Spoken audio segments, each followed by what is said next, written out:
Who's the first person that pops into your mind when you think of an inspirational leader? Not the MLK Juniors or Abraham Lincolns of the world, but someone you've actually worked with. I want you to take a moment and picture this person. Picture them in your mind. Now, if you're an entrepreneur, maybe you could think of the best partner that you've ever collaborated with, or even maybe the most exciting client. But really picture them and remember how it felt to work with them when you guys came together. What was the dynamic that got you so pumped up? Was it their positivity? Was it their relentless pursuit of excellence that pushed you to levels of performance that you didn't even know that you were capable of? Like most of us, I've been in both the driver and passenger seat of this dynamic. My name is Matthew Lostaglia, and I'm on a journey. You see, I've had the honor to serve for nearly 12 years with the U.S. Army and the privilege to lead soldiers and develop other leaders. Now, half of my military tenure was spent as a certified master resilience trainer, or an MRT. As an MRT, I was blessed with the opportunity to help soldiers, officers, special agents to understand and incorporate practical strategies that they can implement in the here and now to stop themselves from becoming their own biggest obstacle. Or, at the very least, to stop kicking themselves while they're down. Now, I want to see how much my military training and expertise aligns with the folks outside of the work that I've done with my brothers and sisters in arms. But the work couldn't be more different, right? But what about the people? I mean, at the end of the day, I believe that people are just people. We all experience counterproductive thoughts, self-limiting personal narratives, imposter syndrome, or even catastrophic thinking, among a myriad other deadly explosives we've allowed into our thinking, turning our minds into a minefield. The question is, how? How do we combat these things? Well, I've developed effective strategies for service members confronting truly hostile work environments. I'm now on a mission to see how others are doing it so that both you and I can learn and grow and continue our journeys toward leading our most fulfilled lives. Now, I continue this journey today by looking at not new, but perhaps just long forgotten leadership style. I'm bringing in our guest for the week, Rayna Steigman, who's going to show you exactly how holistic leadership can keep us millennials around for longer than 2 to 3 years, and Gen Z around for longer than 6 to 9 months. Rayna's personal journey of adoption from India to the US, her heart-wrenching quest of self-discovery and personal demand for excellence fueled her desire to, quote, be the person she needed when she was younger. Now, Rayna's motto of do better, be better is a quick insight into how you can avoid the trap of seeking perfection while simultaneously avoiding getting bogged down in the paralysis by analysis paradigm. Now, it turns out that holistic leadership, or lack thereof, as Rayna suggests, may be at the root cause of the Great Resignation, while simultaneously being the key to how innovative and forward-leading organizations can begin to turn the tide. One last note before we dive right in. My conversation with Rayna continued to be so powerful that within 2 minutes of ending our podcast, I had to turn the camera back on to capture the magic that she continued to deliver. So, stay tuned until the end so that you don't miss this never done before on my show bonus content from Rayna. Now, without further ado, here is my conversation with Rayna Steigman. I love it. I just hit the record. That actually went really quick. Oh, Wow. You thought we had a few more minutes to talk. yeah. It's funny, because I was thinking about it, and there's really only 3 more business weeks of the year, for people in my side of the world, because Q4, end of Q4, wrapping up the year, doing whatever. You have the end of this week, and Mhm, then we're off for Thanksgiving. Like, no one mhm. does anything the week of Thanksgiving. You have your first 2 weeks in December, and then you have all the holiday PTO and the end of year wrap up. So you really only have 3 more weeks max of actual work. Cool. And think about, well, dive into that. Like, it's diving further into that. Like, think about those 2 weeks. Mhm. This week you might be digging in, but everyone's kind of got the Thanksgiving head.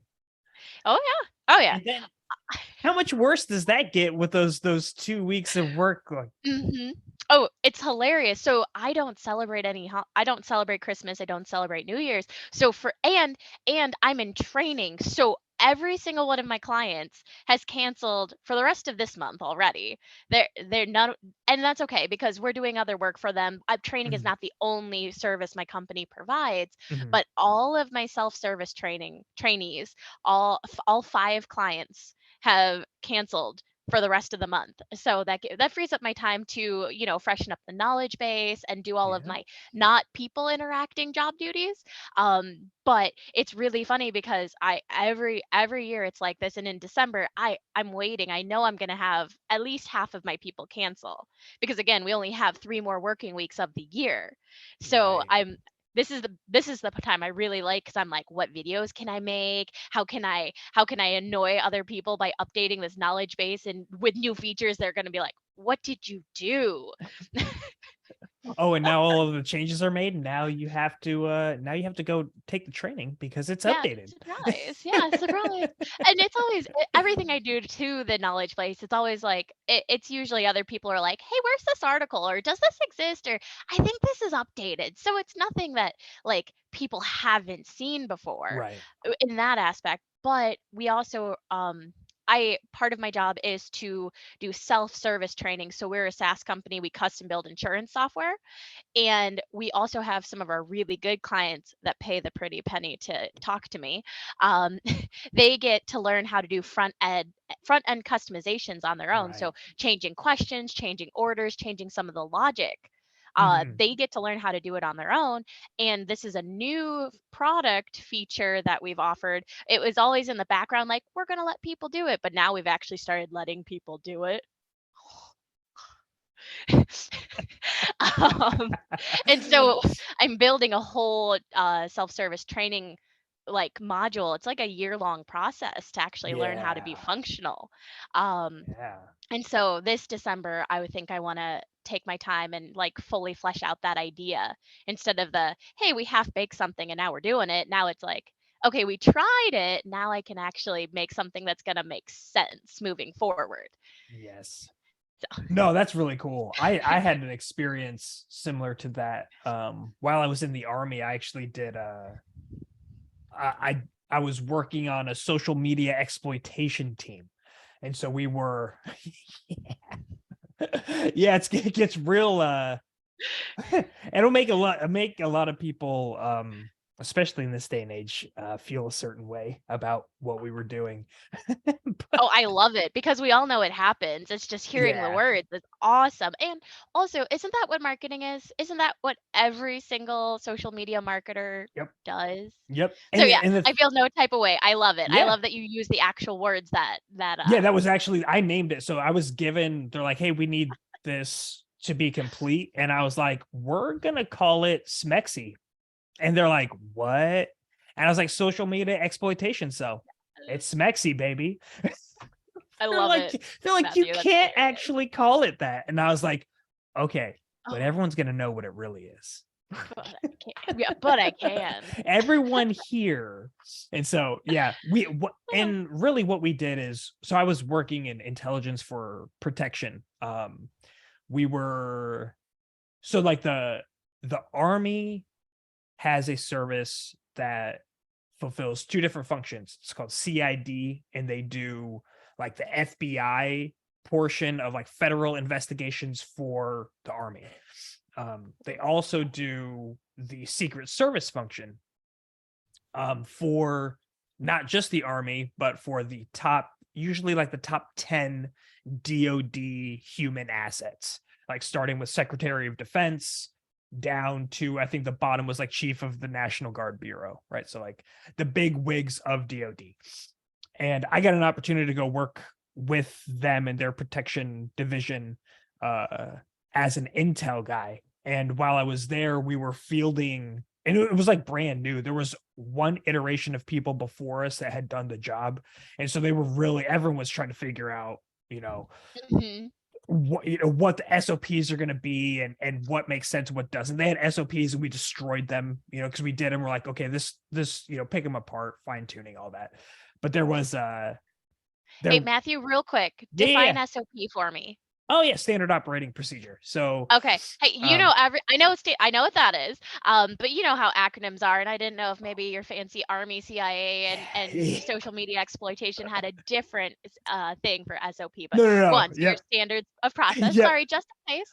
I even tried to avoid the military jargon because I was going to go TTP route. And that's tactics, techniques, and procedures. So that's, I don't know how much that's well known, but that should yeah, that would require defining. But I'm pretty sure I had a calculator at one point named TTP, like one of those graphing calculators that has it's just your calculator, it's lots of letters and stuff. But yeah, we did. We were doing twofold. So we would do mission planning, and we would do and I would run like the social media part of mission planning. So they would go like, right now, actually, it's the president. So that wasn't like one of ours, that was Secret Service. But the president right now, like today, is in Indonesia, unless he was recently. He was yesterday, at least. And he was like speaking with Xi from China, and like in like the G20. And so the military has those events too. There's like trilateral meetings and this, that, and the other. And so they'd go, and I would use software that was third party, not even military generated. And so I'm not even doing like the really cool stuff that like people are like, oh, this is like the inside. Like this is no, like we bought like software from a company who did like social media tracking. And then I was the one who went and attended the training, and I brought it back. And the only reason I bring any of this up is because I did like kind of what you're talking about, where I had to go in and dive in and like learn this thing, but like you're creating it. So it's different. So, but I had to learn it, and then I had to create the training and the SOPs and all of this for everybody else to be able to use. Mm-hmm. And that's really, I won't get into any more of it because I want to shift. I love it. I think it's funny, and I don't even, this was just us starting to talk. So I don't even know if you've done your introduction to start the podcast or not, but like, I think the really great takeaway, like that, your story is an army story, a military, government, that's like three different things: military, government, army, like social media, third party integrations, all of that, right? And then here I am on my side, technology, SaaS, IT, all of this. And so, I mean, I literally could keep going, and I could run out of fingers because I have the normal amount, 10, for people who can't see me. And I never assume anymore. And it's just crazy because you think about it, and there's so many things that are relevant. And I would never think that your super fancy, shiny, smexy life over at the army and what you do would have any relation to what I do in my nice, cushy office job. And I think so many people get stuck in their ways of, this is what I do in my very specific box, and I know my box, and there's nothing else. No one else's information is going to be relevant to me. And so I absolutely love it because, I'm pretty sure I just learned a lot of things, like including where our president is or was in the last 24 hours, which is bad. I should probably have some idea of where the G20 is hanging out. But it's just such a fun call out.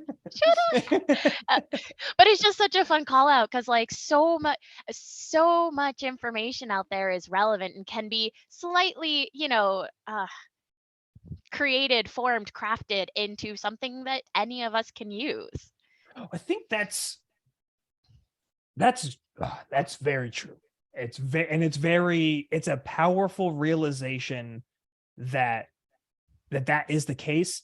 But what's missing? So what a lot of people do is they focus on their niche, right? And they're in it. And so even when I was there and I was operating in that unit, like I said, there was one iteration in our before us, and our footprint, like we were in. So have you seen the show NCIS?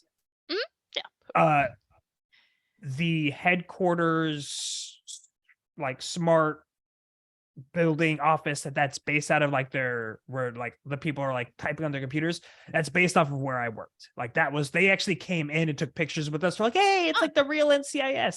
And so NCIS is, so I said like CID is the Army's like federal investigation branch. So NCIS is that for the Navy. And so CID, NCIS, oh, the Air Force is going to be so mad. ASIAOS. There's AF. I don't know. So LMNOP. The end. Yep, exactly. The Air Force has one too, is what I'm trying to say. And so we were all there together, operating from a perspective of protection. So each one had our own assets, but the Army had like the big ones. And so, but it was even there. So we brought in of the Army, our footprint for protection was like 7 people. And of those 7, there would be like 2 working at a time kind of a thing. And so it was very, very, very small. But even with that, when we get everyone together, that's not including like DA civilians, whatever. Don't need to go crazy into the weeds. But so when we would get everyone together, it was really interesting because nobody had experience in this field. We were all intelligence analysts coming together from previous duty stations, all together in one place. And what was seen kind of across the board was a very, very strong hesitancy to embrace the mission for legal reasons, because any intelligence practice conducted by the Army or intelligence analysts in the Army is illegal to be done on U.S. persons. And when we would collect social media data or any data on U.S. soil, which is, I mean, our bosses, the people we were protecting, were traveling on U.S. soil at least 60% of the time. And so they're like, I'm not doing it. It wasn't even like, I don't understand. They're like, no, I'm not going to prison for your mission. And I ended up having to, I worked, and the leadership worked with like our legal team to come in and create like a form that says like, you're not going to be prosecuted legally. We promise.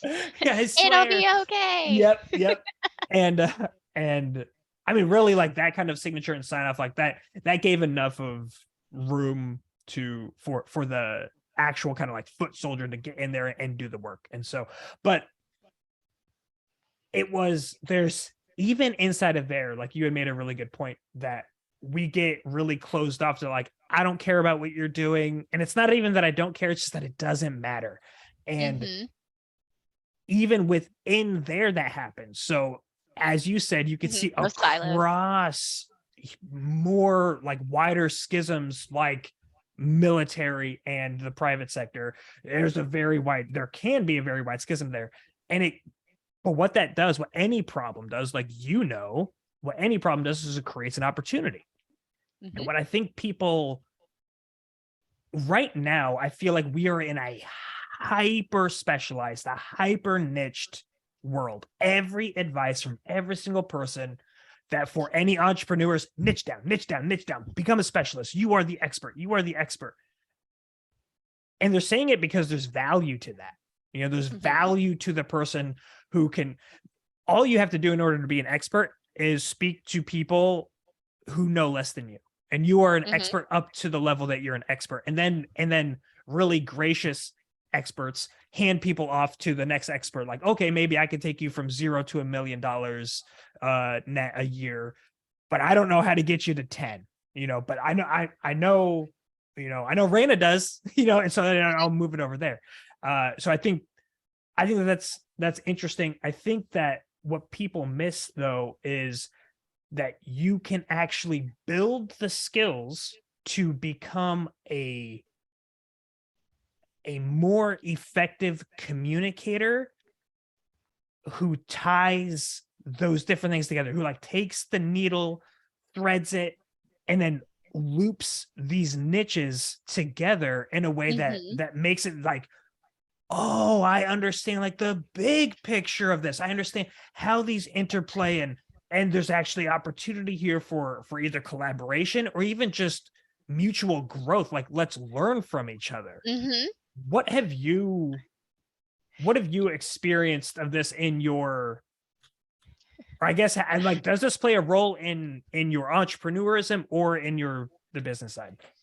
Yes, it's funny. So the one thing I talk about, one of the two major things I talk about is that holistic leadership. And I would not have gotten to the path of being a holistic leader if I hadn't become an expert in so many other fields first. So, I do obviously I've been in leadership. I collect certifications for fun because I'm a lunatic. Uh but a good one. And so I have like Lean Six. I have my Lean Six black belt, which is not karate. It's a You don't understand. I see you laughing, but the first No, I get instinct it. is I know exactly what you're talking about. It's right. And so Lean is a was originally a manufacturing process on how to um, increase efficiency. So it's reducing waste, increasing efficiency. And that right there was originally taken in a manufacturing setting. And then people are like, why are you getting a manufacturing certification? And I'm like, well, I don't know about you, but I could be more efficient in any situation. Thank you very much. You don't think that those 7 types of waste exist in other places besides your dirty production floor? Like, um, I'm kidding. Most production floors are fine, especially if they're lean, because they're supposed to be clean, a place for everything and everything in their place. But yeah, and then Six Sigma is quality. How do you reduce defects? Again, it started in a manufacturing aspect, but I don't know about you, but less defects, more quality kind of can be used in other places. And those principles right there, I learned them originally in my MBA, and then I just held on to them. I had a green belt at the time. So, in karate terms, that's definitely less than a black belt. And so I was just a little, baby junior Lean Six person. And I was like, I know some concepts. And then I kind of grew. And as I wanted to become more of an expert, I had some other higher level experts graciously give me some extra information and a new certification. And I really wish it did actually come with a black belt, because I would love to just wear that and be like, no, it is karate. I can karate chop you. Um, it but sounds like I there's an actually, opening for a market there. Like, you got to come right? up with Like, your own version of a black belt. but it's funny because I actually had a green and a purple belt in two different styles of actual martial arts as a child. Hey, hey, So, she's a hey, so, badass on multiple fronts. Come at it. Like, right? what are we doing? So, you think about that. I teach Zumba, I teach yoga. I'm certified in both of those. I mentor children and young adults. I shouldn't call them children. I call them children. I'm never going to change. It's my authentic self. If you are younger than me or if you act younger than me, I'm going to call you a child. You could be 60 years old, but if you're doing something childish, I'm going to call you out for it. And so, the point being, like your question, yes, I have taken so many facets of things, master of none. I have enough information in 20 different categories that's who I am, and then that has significantly influenced how I act and what I do and how I'm successful, because there is a very rare time when someone's saying, "Oh, I wonder, can I get this done? Can I?" And I'm like, "Oh, I can do that. I have skill in that. I can't, you know, I can't do everything IT does. I'm not a cybersecurity professional, but I've built a couple computers in my day and I supported all physical IT work for my office when I ran that.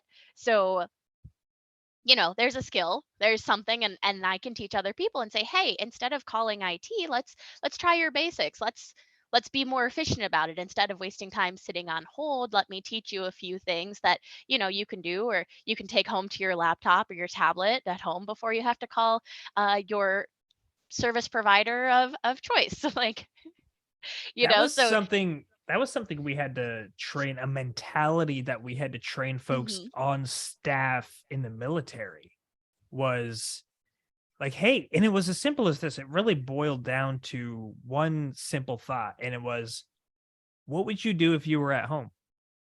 right, And that made a world of difference with the amount there were.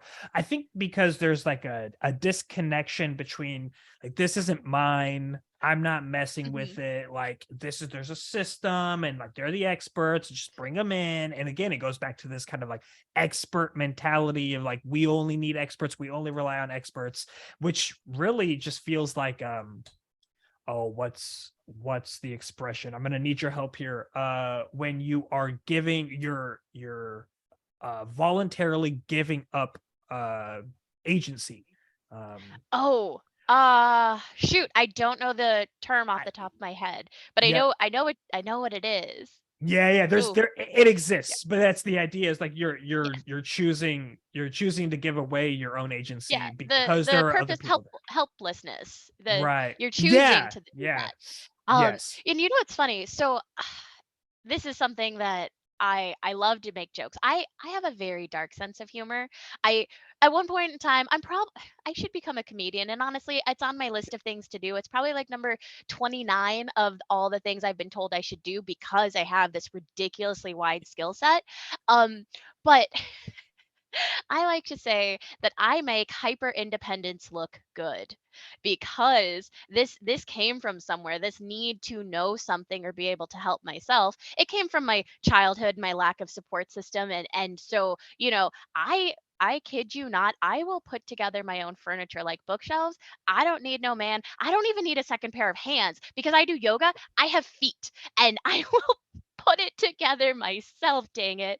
I I'm just just took the my visual I'm getting right now yeah, is no, you are outstanding. whatever you're imagining is 100% correct. Guys, I mounted my own TV, wall mount on the TV, and I did foot next to my face, holding the wall mount in with the power drill, getting that sucker in place, and just praying that I wasn't crooked because I couldn't hold a level 2. So So you saying yeah. you do have limitations like Yes, yes. that. We have to realize there are limitations, but and that is the other thing, you can do a million things, but there is a finite amount of skills and sometimes practice makes better. And sometimes practice doesn't make better and it's just not in your wheelhouse and it's not something you're going to do. I'm not going to practice like brain surgery. There is too much practice in that. I would have to take another 20, 30 years to get good at that, and I'm not going to. That's not where I want to put my effort in. But for the things that I can do, I get a little bit better at it. I mean, with my yoga practice, I'm trying to think what else I can do. Mhm.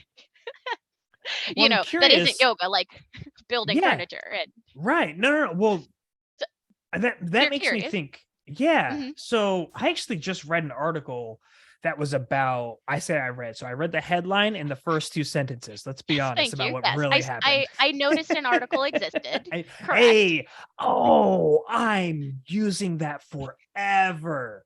That is beautiful. So okay, so I noticed this article that was about a like multiple companies. I think it's in Philadelphia that multiple companies are coming together for a kind of a co-op, not for business but for fitness. Hmm. So they're literally bringing their people together for like a program. And I don't, so, and this is where like reading the article would have come in handy because I would understand, hopefully, theoretically, half the time when you do read the articles, you don't get this out of it anyway, but you would be able to understand why, what was the benefit of multiple of them coming together. Was there some sort of like a discounted rate, or what, what happens? At any rate, the point is that they showed the value in physical fitness. And that's something Yes. that I've been on like my back burner when it comes to speaking about leadership and to leaders into organizations, where I'm like, this is so big because I work from home. I speak, I do podcasts, I do workshops, but like you're in my office, right? And so Yep. on my door frame right there, I have the standard door frame Pull-up bar. pull-up bar, Of right? course I you do. have, Of course. I'm sorry, you said army, right? yep. Yeah, I have a bag. Oh, it's right there. It's got two yoga mats. It's got dumbbells. Like I like working out and physical fitness is a part of the system. There is a reason Yes. I can sustain energies because I think about how I fuel myself and I think about Hmm. how I engage my body and keep the blood flowing. All of this I bring back to you with Yes. with the Holistic. integration, right? We're taking Hmm. the thread, we're threading together these different components. You speak on holistic leadership, which we Do. need to know more about. Yes. And I want to know, does yoga or fitness find its way into those conversations, or is that something that you are open to doing in the future? Yes, yes. So let's talk holistic leadership. So it's mind, body, and spirit for the people that you lead, right? Holistic leadership. There's the whole three parts of the person. And then there's the last part is authentically doing the same thing for yourself. So I can't preach to you, be, physically, be healthy, have a healthy body, have a healthy mind, do whatever, if I don't show you and bring that to the table myself. I have to do everything that I preach. Now, you said one thing that I do care to clarify just a smidge. You said, or not even clarify, gently debate. So you Let's said, bring it. Let's go. physical fitness to you, you said that's really important, like we need to have more physical activity, especially if you have a desk job, things like that. And now I would say, in a more sensitive light and as a holistic leader, I don't want to push someone into physical fitness if I that's do. not where they are. So, as their body, as what I care for their body to be right, people are overweight, people are sensitive, people, all sorts of things, yada, yada. But things I would say is, I want you to make time for the body that you have. And, maybe that is some physical fitness. Maybe it's the two workouts a day like I do. Maybe it is Yep. that combination. But maybe for you, I'm more worried about you taking some time to n- have less stress at work, because too high of a stressful work situation causes, the increase in those stress hormones, and that's going to break your body down, and that's going to also negatively affect you. So when I say I want you to have a good, positive, holistic existence in your body, I don't mean you have to be physically fit. I would like you to be. In my personal opinion, I think that, it helps reduce depression. It helps you, feel better about yourself. It increases confidence. I agree that there's so many benefits to physical fitness, exercise, whatever we want to call it. But I do just want to say, like, that's not the first and or only step to having a healthy body. For So sure. Oh those no, things are all 100%. connected. So, I don't think that's even a pushback. I think we're very yes. aligned. I'll push back just slightly on something you said. Uh-huh. Let's check this out. Okay. Okay. Do it.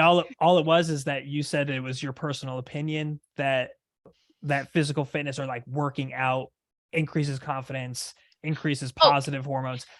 That's not your opinion. yeah, no, no, no, no. The That's fact. benefits of physical fitness Yep, is not, but the fact that I gently push it for as sure. my preferred method, that's No, no, the no. I'm with preference. you. It's my I'm with preferred you. method to do that. So, no, thank you for clarifying, because yes, that's not my opinion. That is scientific fact, Yep, people. yep. Because an And expert that is an expert in a field that I am not said so. And yeah, there are that's you papers gosh darn and too. I've heard studies. enough experts in that field say it, and I've read enough studies where Yeah, I feel please confident. stop telling me. I believe you. I'm I got also it. never going to run. People who run, I run from a lot of things, but what are you running from that you find enjoyment out of that? 5Ks, 10Ks, 20. What is wrong with, Oh, no, I'm kidding. so I'm no, no, no. kidding. So check this out. I used to, before I got injured on a jump when I was a paratrooper, I was running. This was probably for a year and a half. I was running 6 to 7 days a week, and Oof. each run, and this can be confirmed by everybody that I worked with and my ex-wife. Uh, Is this why I she's an ex-wife? it probably didn't help. Um, but I would run 13 miles every day. And so Wow. Is half that marathon, a 10K? Half half K. marathon. Yep. It every day, 6 or 7 days a week. And Yep. that was good for you, right? That made you happy, it kept you sane, you didn't. It was my meditation time. Yeah. It was, and so it actually ebbed and flowed. It was my meditation time to myself while being like physically exerting. So it was Mhm. physical fitness too. And then it was also I started incorporating and bouncing back and forth between silent runs and audible listening, where I'd bring in, that's actually where I started listening to like podcasts. And that is where I got the inspiration for entrepreneurism while I was still serving. And so like Nice. running changed my life in the most positive ways, and only one of those was from the actual running. It was from the Mhm. utilization of the time, and it was because it's like, this is me, like solely me time. It's like, it's not me Yes. as a dad, it's not me as a husband, it's not me as a leader in the army. It's It's just you. me. Like, what Yes. am I about? And when you're running for 13 miles, that's not like 5 minutes. Like, Right. you're out there for a bit. You have some time to process some stuff. And Yeah. so there was a lot of processing. But And that's this awesome. this this adds to your point, though, Yeah. that when I got hurt, when I herniated two discs in my lower back on my 47th jump, after that, running wasn't an option. Mhm. And that, like, the lack of physical fitness in that regard, like, I became like all eggs in one basket. Like, my fitness came from running. Like, yeah, I'd work out with the unit, we had to, so we'd lift weights, or we'd do, like, muscular strength and endurance stuff. But I was devastated. Like, my body got Alright. wrecked, my brain got wrecked, and it was because there wasn't a diversification in how to gain that kind of mental clarity and that peace of mind outside of that activity. And so that Mhm. goes to your point of, like, not everyone is there where they can, like, let's get up and run. But just to be clear, back on my point, a little rebuttal. Uh I don't So I'm saying, like, I've got dumbbells and I lift weights, like, I work out, and so everyone needs to do that. Like, when I'm speaking about things that I do, it is 99% of the time not prescriptive, because I'll go crazy. Like, I'll go when I went keto, when I got in shape after that, going like that really bad downhill battle, um, I started doing keto and I started doing intermittent fasting, but it was really more Mhm. like intermittent eating, because I would only eat, Yeah. I would have a 4-hour window to eat a day. 24. Yeah. Yes. And so it would I'm an get 20. 18-6. Yeah. And Yeah. I was doing 2 a days. I was doing sauna, I was doing swimming. Yep. And so, like, yeah, I tell you what, I was crushing it. I would never prescribe that to somebody. Like, I'd have, like, unless it's someone that's really trying to push themselves. If you're Yeah. there and you want to push it, like, let's push. But pushing, we were talking about limits earlier. Mhm. Pushing is relative. Like, you might be Mhm. 350 pounds overweight, and, like, you're like, no way, dude. Go, like, take a Oh, break, walk the try. stairs, go down the Yes. stairs, go up the stairs. That's what I'm saying. That would be more of my prescription. That, not to say don't include physical fitness.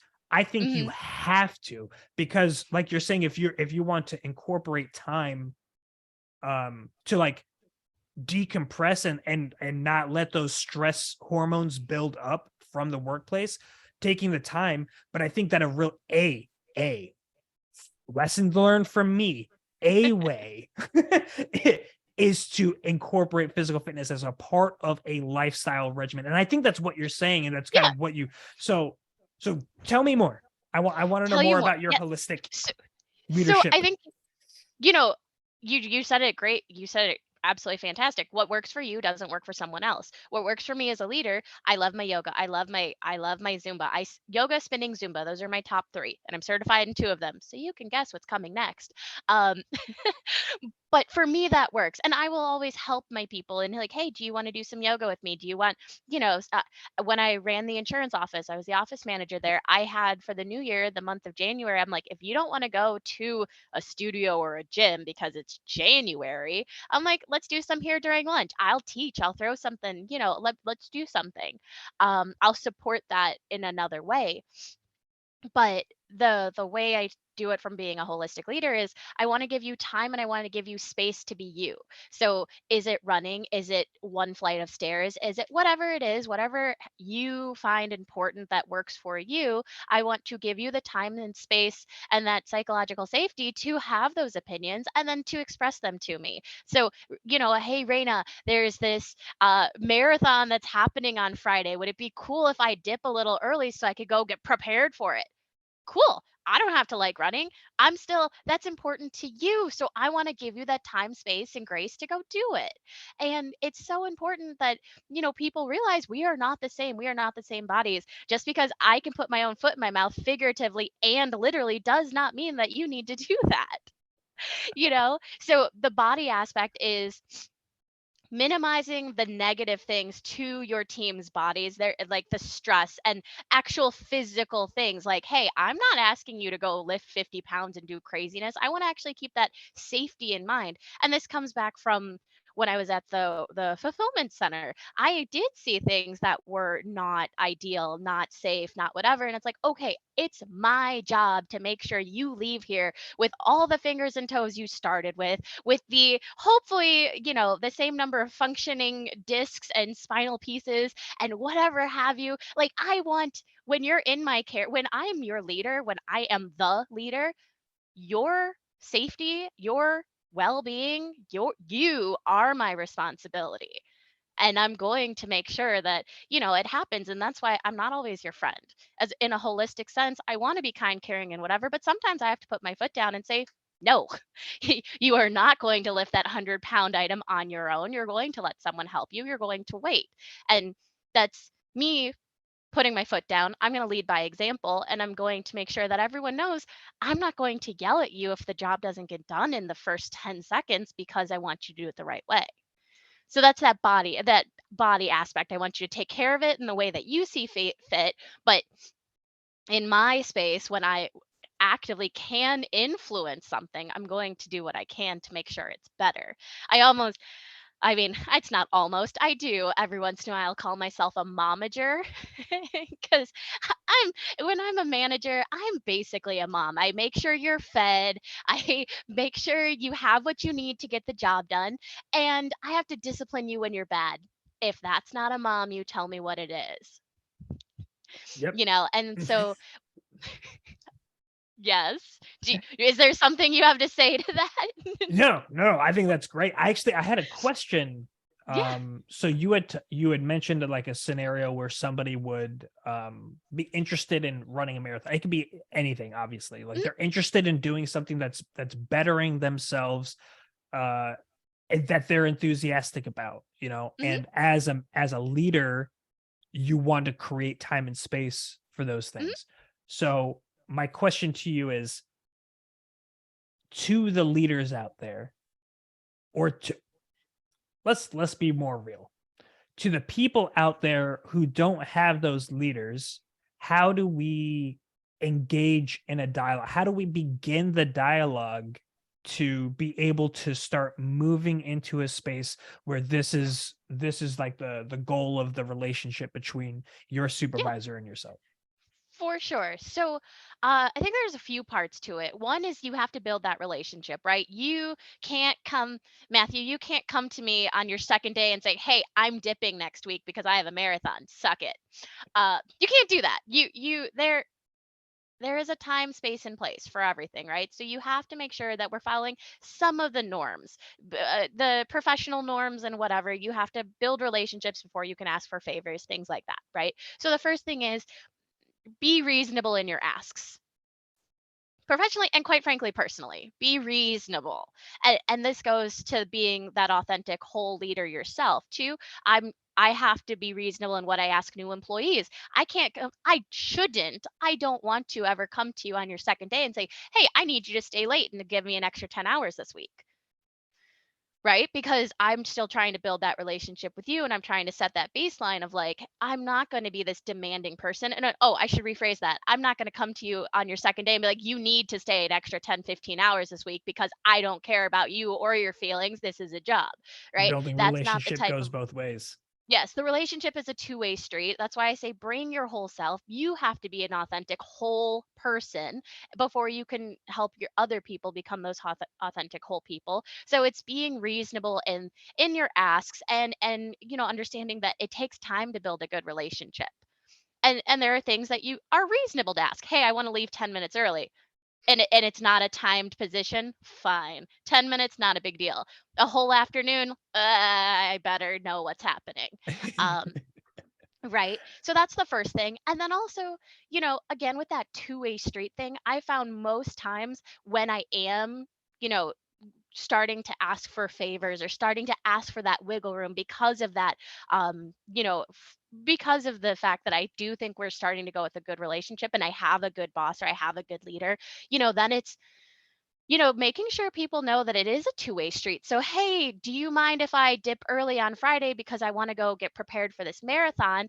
I've already completed my work, or I only have a few extra hours that I need to do, or I know I'll stay late on Thursday to make sure everything is done. So, it's making sure that you are giving as much as you are getting. In my case, I don't celebrate the holidays, right? I don't celebrate Christmas. And I try not to celebrate drinking holidays. No New Year's, no St. Patrick's Days. And like just an example for my own company, like we're offboarding a product. We sold it and we will be wrapping up and closing it out at the end of the year. And I mentioned to my boss, I said, hey, I know we're wrapping up and it should be done. I was like, but remember, I don't work. I don't celebrate Christmas. I don't celebrate New Year's. So if you need someone to be here, be on the phone or be available, let me know because I'm here and it's not going to ruin my holiday to work over, right?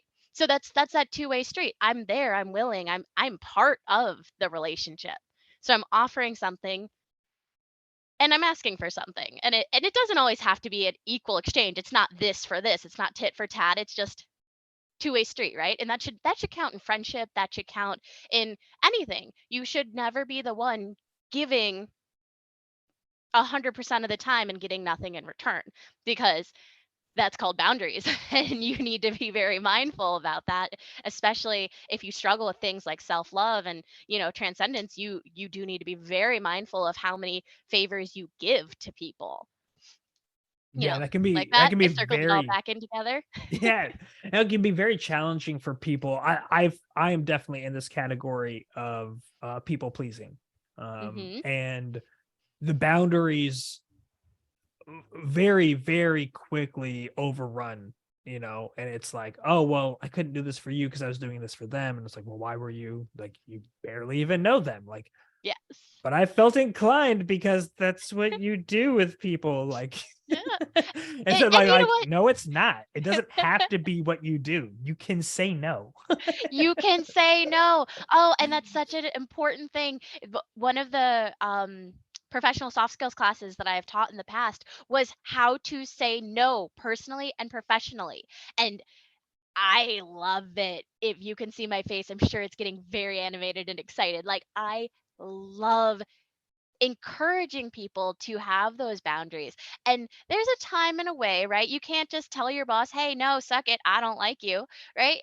But you can say, hey, boss, I don't have enough bandwidth to do every single thing you've asked me to do because you've added on 27 extra tasks that are out of my job duties.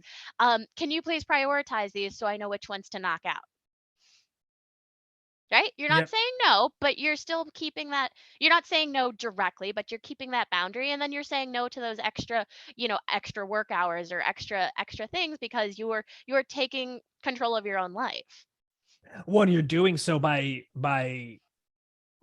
not usurping control from them either. You're putting the Mhm. ball back in their court, and you're Mhm. saying like, "Listen, you're the boss. Like you're running the show. Like Yes. you tell me what you want, and like I have this many hours. Like there's and the more prepared, I think that's the thing that a lot of people can get wrong is that they enter into these types of conversations from an emotional place, and it happens at a boiling point where it's like Mhm.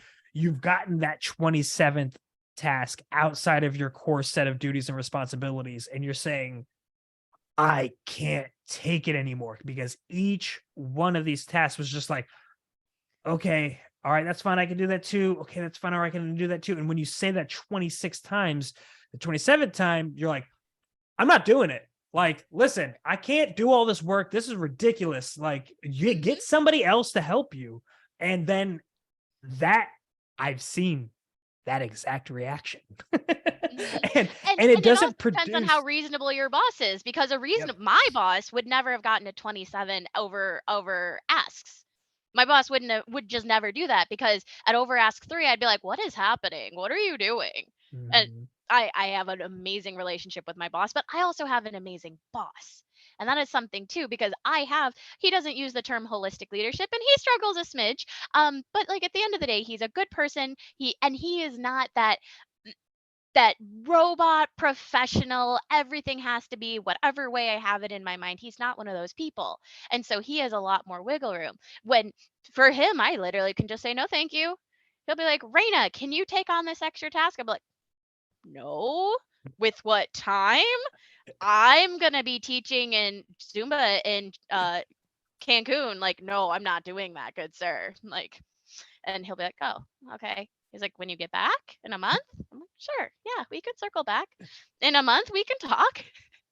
But and I think there's so many studies, and not I think, I know there are so many studies, there are so many scientists and experts out there at, that, point out people aren't quitting their jobs. They're quitting their crappy, terrible managers, or they're running away from the horribly toxic and abusive work culture. This holistic leadership is how I'm pitching to corporations to keep their employees and how to be a better company in this new age where you just can't treat your people like straight up trash anymore.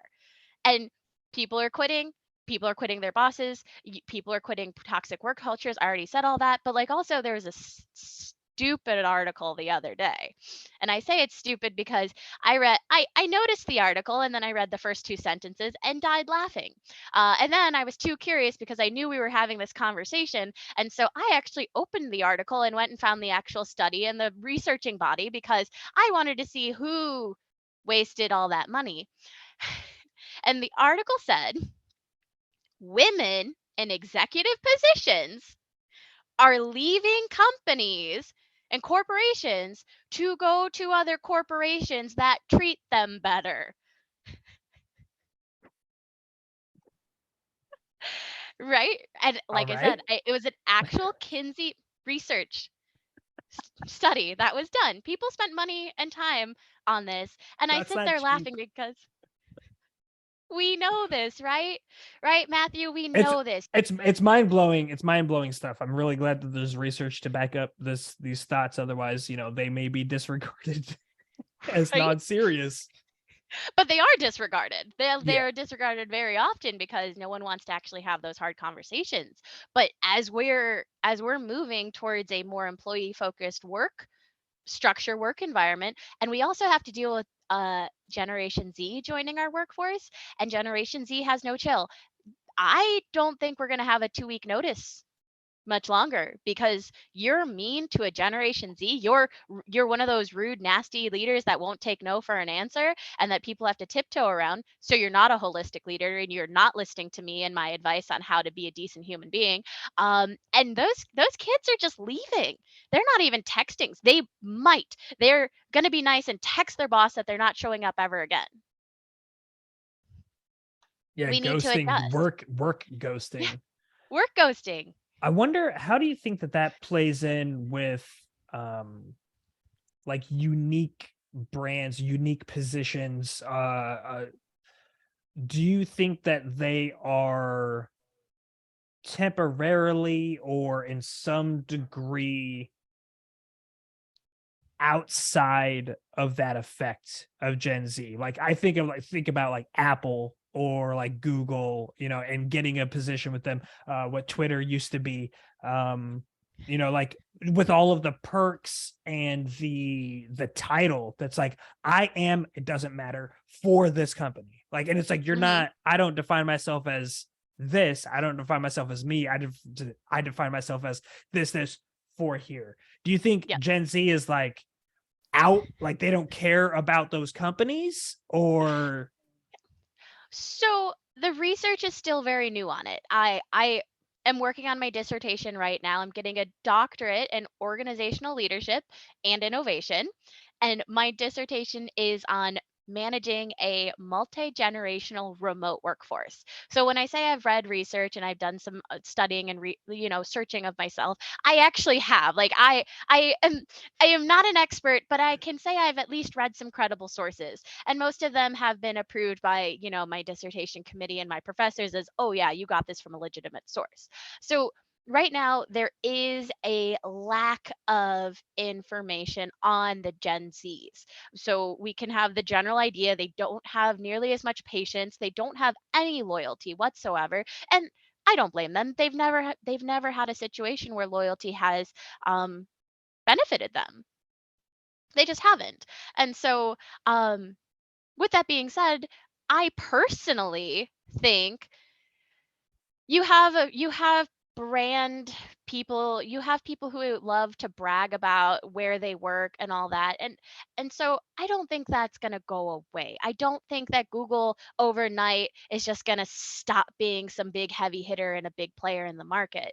But what I do think is that the Googles of the world and the Apples and whatever are going to start lacking good talent. And no offense, but once our boomers leave the work environment, someone has to replace them. And it's going to be Gen Z. And if Gen Z doesn't give 2 week notices and Gen Z doesn't care about your feelings, giant corporation, I don't care how big of a corporation you are, you're not going to get the employees that you want to get.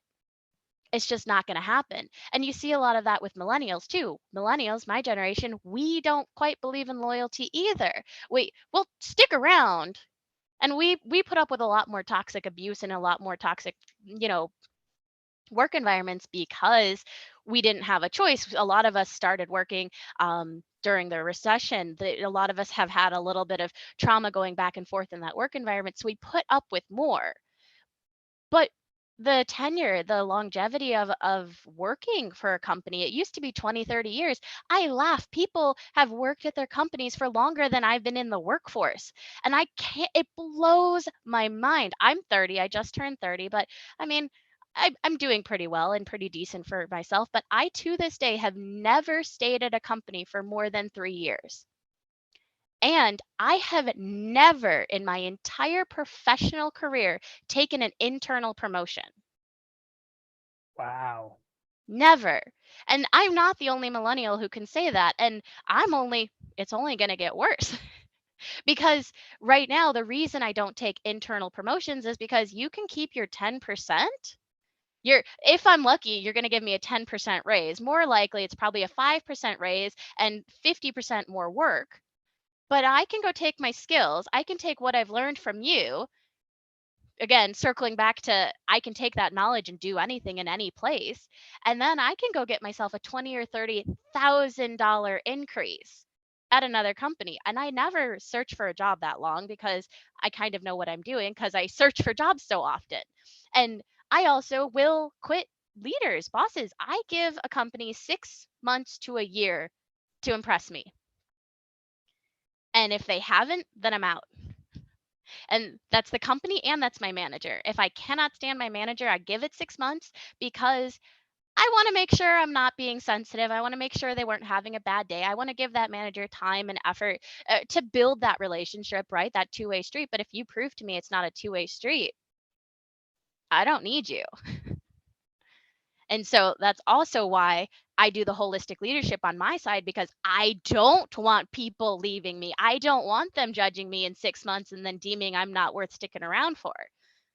And so that's why I've put my effort and my professional speaking career, into that path of how do I make better leaders, the ones you're not quitting, the ones that do convince you to stick around, the ones that convince you to take a 30% pay cut because you just love the company and you love your boss so much that they're supporting you in your other facets of your life. I'm talking about my current situation, and I really did take a pretty penny of a pay cut to be here, and I'm not going to change it. They have me for 2 more years. They've earned that right because they've proven to me, my boss has proven to me he cares about me, mind, body, and spirit. And so it's worth it. It's not all about the money. And I think Gen Z, it's the same thing. It's not all about the money. Millennials, it's not all about the money. And boomers, it's not all about the money. There's studies that show those compensations, those loyalty benefits, all of that matters. But nothing can be given to you that will outweigh a bad boss, unless it's a really high number that will very much likely not be given to you, Mhm. you Yeah, no, know? it definitely goes into I always end up finding myself reverting back to Maslow's hierarchy of needs in the Mhm. workplace. That for a very long time we've been operating, or companies have been operating off of the bottom two rungs of the ladder, the bottom two portions of the pyramid being, physiological needs, and then safety and security. And so Mhm. basically, like, when you get a job, you could count on the fact that you are going to get enough money to be able to provide those two functions. Yeah. Your level of belonging and esteem, and Care. like, it's not to say that it didn't exist or it wasn't possible. It's just, it wasn't like, you didn't go into the workforce thinking that's what I'm going to get out of it, Mhm. generally speaking. uh Except for the older baby boomers that have pensions and they have that company loyalty because they did go in there thinking they were going to have a sense of belonging, and they do. They stay there because they feel like that's their company and they belong there, but things shift.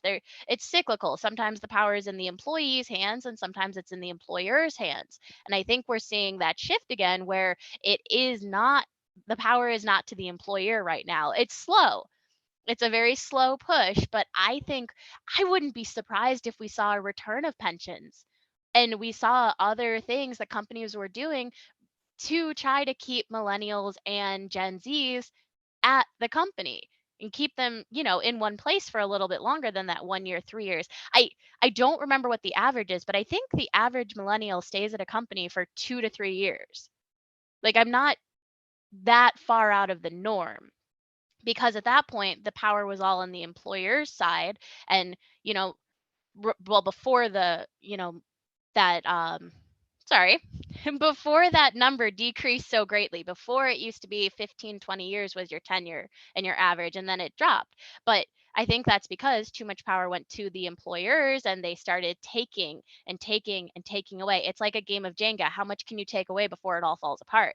And I think we're at that it all fell apart part, and we'll see what happens, and we'll do see you how think much. that do you think that employees, the talent market is already overreaching, or is likely to be overreaching in the same game on their side? I don't understand the question. Do you think the employees are asking for too much? That's what I'm asking you. I'm Oh, asking you no. if you think that, like, the demands, the reason. Mhm. And by demands, I don't mean like outright they're saying this is what I want. I'm saying like the way that they're acting, like, through attrition, Mhm. and job hopping. Do you think that their demands not being met, like, what would it take to meet them, and are those reasonable? It's two very, like, easy questions to ask, lengthy answers to give. Yes. But so what do you think's out there? Like, what can so again, I think about the let me tie in one last component, and you can just give me a response generally to all of it. Sure. Um, with so I'm also a millennial. I am dead center, like, right in the middle. Like, I'm like the exact middle. I used to think I was an older one, and I was like, oh, turns out I'm not. I'm like, I'm the exact. So I'm 35, but Mhm. so I my work experience started before the recession, but man, I joined the army because of the recession. Like, that was the Mhm. reason why I ended up joining.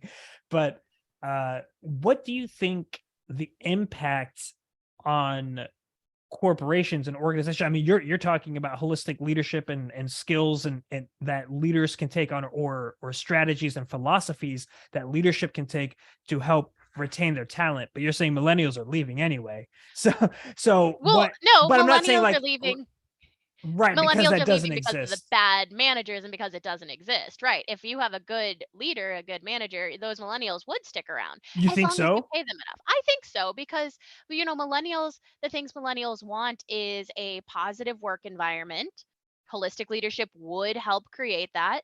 They want to have time. They want a work-life balance. Holistic leadership covers that. I'm giving you time and space and the safety to have your opinions and do what you want to do. So they want, yeah, and that's I definitely think that if we fixed our leadership and we fixed the general vibe, culture, whatever the heck you want to call it, I do see that being a fix. I would, like I said, I will stick around if I'm being respected. If I'm Mhm. being respected and paid well and have time to have a life, I'm fine. I'm golden. We can stick around. You want to throw in a 4-day work week there?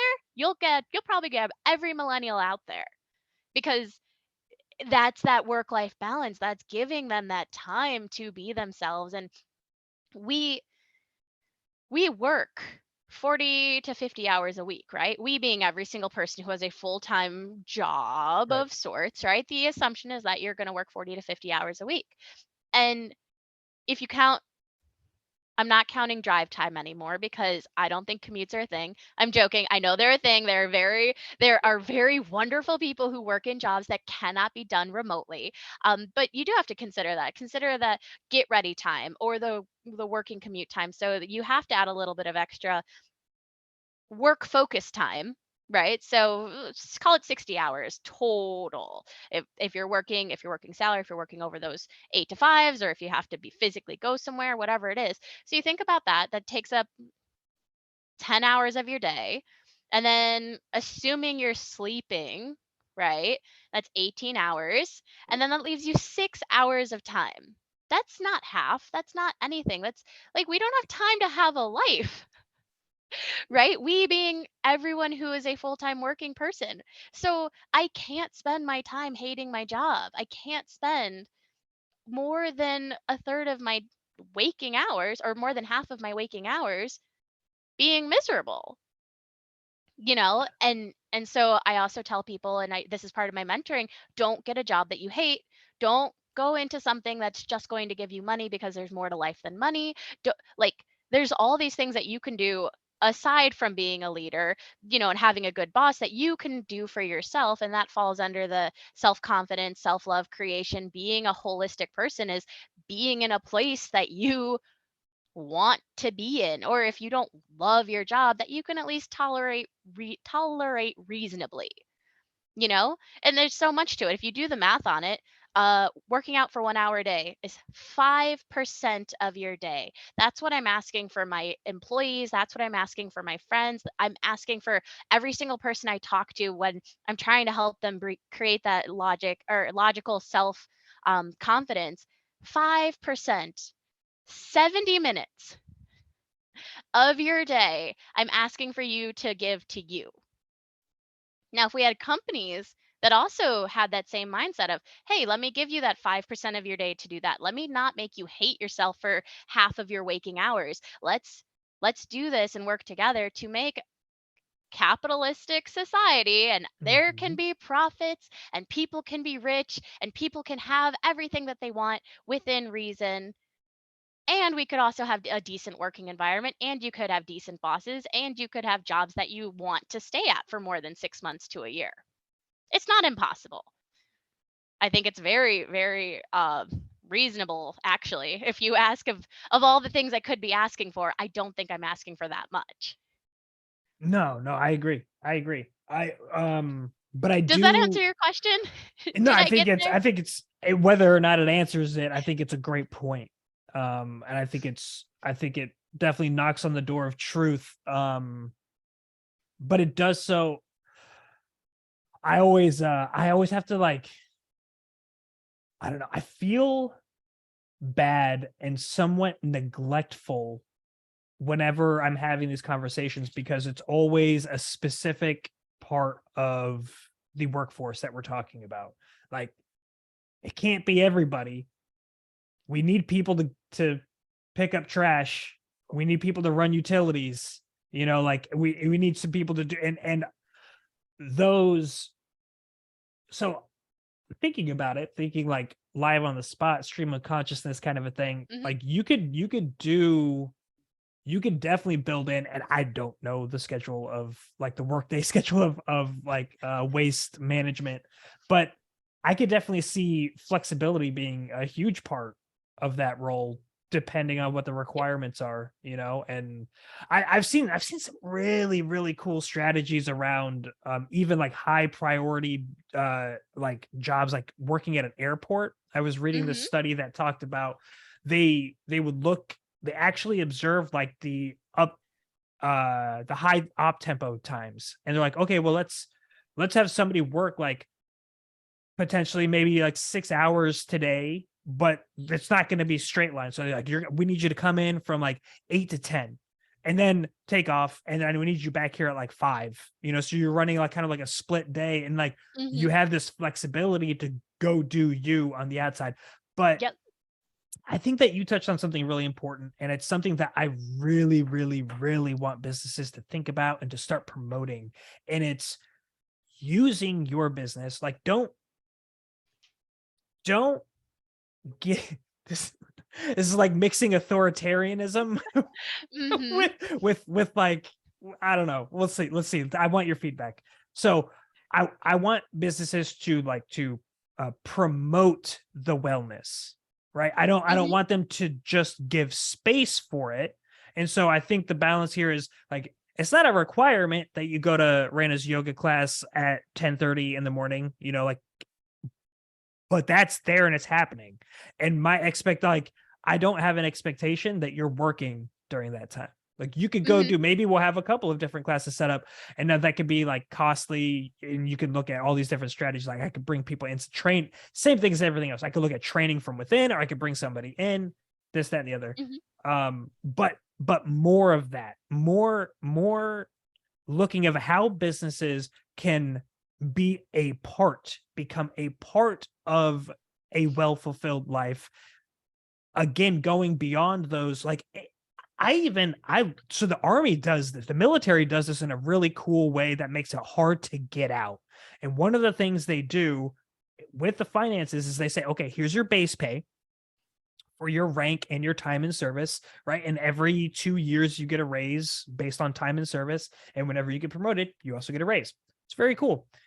It's not very much, but what is a lot is they give you a basic allowance for housing, or BAH. So Mhm. when I lived near DC, I got like $2,500 a month to live, to be like, hey Nice. man, it's expensive. Like, you got to buy a house or like rent a house, and that's there. Like, I get, for the GI Bill, as a service member who got out, I get to, my school now is free, so it's being paid for through the GI Bill, and they give an equivalent of a BAH. It's called MHA, monthly housing allowance. And for uh, Long Island, where I'm at right now, it's like $4,100 a month, Woof. right? Like, But you're being taken care of. but the thing is, it's not just that you're being taken care of; it's that you're categorically being taken care of. They're not saying, "Hey, you get." Like while you're in, they're not saying like, okay, you're in Virginia, and so like you get $7,000 a month. It's, hey, you get 3,000 for your base pay, you get this for hazardous duty pay, you get this for that, and they chunk it specifically. And so, one, businesses that are widespread could totally adopt that, like, Mhm. same exact thing. Like, hey, your base pay is going to be this, but this is going to be that. I saw this one. This is what made me think about it. I noticed an article that was that, I love it. dude, it's so cool. It's If so you take perfect. nothing else away from this, you got one new thing to add to your repertoire of describing articles. That's So yes, right. you noticed an article. It talked about, and this is what I actually did read. I just really like the notice article thing. But it talked about how companies were bringing in were doing this in ways that I hadn't heard of, because every topic in this area of conversation is always the same. It's always childcare. It's always childcare. It's like, okay, and which obviously is super important and it needs to be discussed, but it leaves out a whole segment of Yeah. the populace, the employee populace, that's like, doesn't really apply, like, and Mhm. so what do we do for them? Right, exactly. And so, well, you think about, and then you think about people whose kids are older, and they're self-sustaining. Like that's where I'm at. Like I have kids, they're in the house. I don't need childcare. Like they could even be like latchkey kids, like and sometimes they are. So but other things that companies have started to offer are things like house cleaning and landscaping, Oh, and it's I like, love or like that. Yeah. a membership to a gym, and just like they're not saying, hey, here's more money. With more money, you'll be more happy. They're saying it's like a gift card. It's, like, hey, here's more money for this thing. Like Yep. you can get your house clean. And so now you're not there like, oh man, I got this brand new TV, but like, and so when I get home, I get to like watch the game, but like, shoot, when I get home, I actually have to like, it's the weekend and I've got to clean. Oh man, I got to rake all the leaves, dude. The amount of leaves here is absurd. I've never dealt with so many leaves in my life, and I've lived in country places. I can't tell you. So, like the amount of time my wife and I did it for like 3 days straight and got 20% of it done. Those 6 And hours of your day that you're awake are exactly. It cleaning ate up. and leaves and yeah. No, Shoot up. you're describing a ton of things that people have to do. You're not getting 6 hours of time to yourself, especially if you have children. Latchkey kids do kind of need to be fed sometimes. So you're making a absolutely fantastic call out, and that a more positive work environment would allow for those things and would, definitely I see that being the direction that companies who want to survive are going to have to go. They're going to have to. It's not about giving us cereal and snacks during lunchtime. And like you mentioned, we can't all work from home. We have so many other important jobs. And I talk corporate and I talk about, leadership and how you can be a personal better leader and how you can train better leaders, because this is A, what I know, and B, it's what I live. I can help one person be a better leader. I can help a group of people be a better leader, but I can't force a corporation to be a better corporation. I'm not there yet. I don't have the clout. I don't have the skills. I don't have the experience yet. Give me and my army a few years. I will circle back to this topic of how to build holistic companies. That's probably the next step. But those are things that are absolutely fantastic and definitely important to think about, because it goes into that. Okay, you have 6 hours of time, assuming I'm not overworking you and underappreciating you and all of that stuff. You have 6 hours of that time. What can I do to give you more of that time back? Is it Exactly. paying for after school activities? So, your children don't have to be constantly watched and entertained. Is it that cleaning service? That's a fantastic one. Through my insurance right now, I have Active and Fit, and it's a gym membership company that lets me. I spend $25 a month plus tax, and I get access to any gym on their network, which, since I change cities every month, is amazing for me. And it would be even more amazing if it was $0 a month, because my company paid for it, because now I'm gallivanting across the US, learning and seeing and doing, and I don't have to worry about paying for a gym membership because the company has put me in touch with all the ones that I already have. I have 13 gym. I was going to hold my hands. I don't have 13 fingers. I don't know what I was thinking there. But I have right? Hold on. I'm wearing socks, or I would. Um but I have 13 gym memberships, so because it's so important to me to have that access to that physical fitness, to those classes, to whatever. But then if you told me, "Hey, your company's just going to take care of that." I'm listening. I am Right. listening because my company cares about my physical well-being. I'm listening because my company is trying to free up some of that free time that I have. Or not Think free about time, but that time. communicating. Think about using that. I wonder if there's a way that companies could use that as a communication model. Like instead of saying, like in a job posting, that, hey, we're going to give you, like, obviously, like, the job you're going to is we're looking to fill is going to pay this much, right? Like we were talking Yeah. about the military, like base pay. Yes, But we need to know that. Don't also, right, side note, of and I'm going to interrupt course. you real quick. Stop posting jobs without pay, salary ranges. Stop doing it. It's the 21st century. You can tell me how much you're making, because this really isn't a game. I'm not negotiating with you not starting the number. Go on.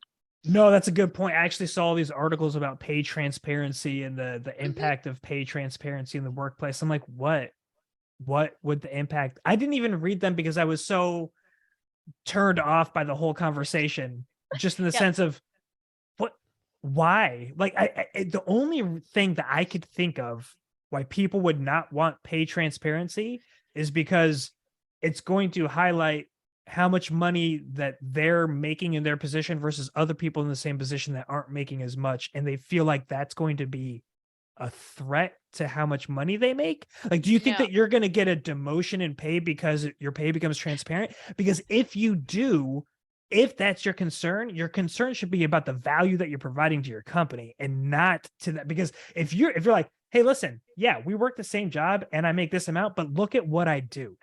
I'm not worried about my position. I'm confident in what I provide because I make this many sales. I do, I book this many meetings with executives from other companies where we do collaborations. You know what? You're so funny because that's not how I look at it at all. I look at it, and if someone else is making a ridiculous amount more than me, I'm leaving.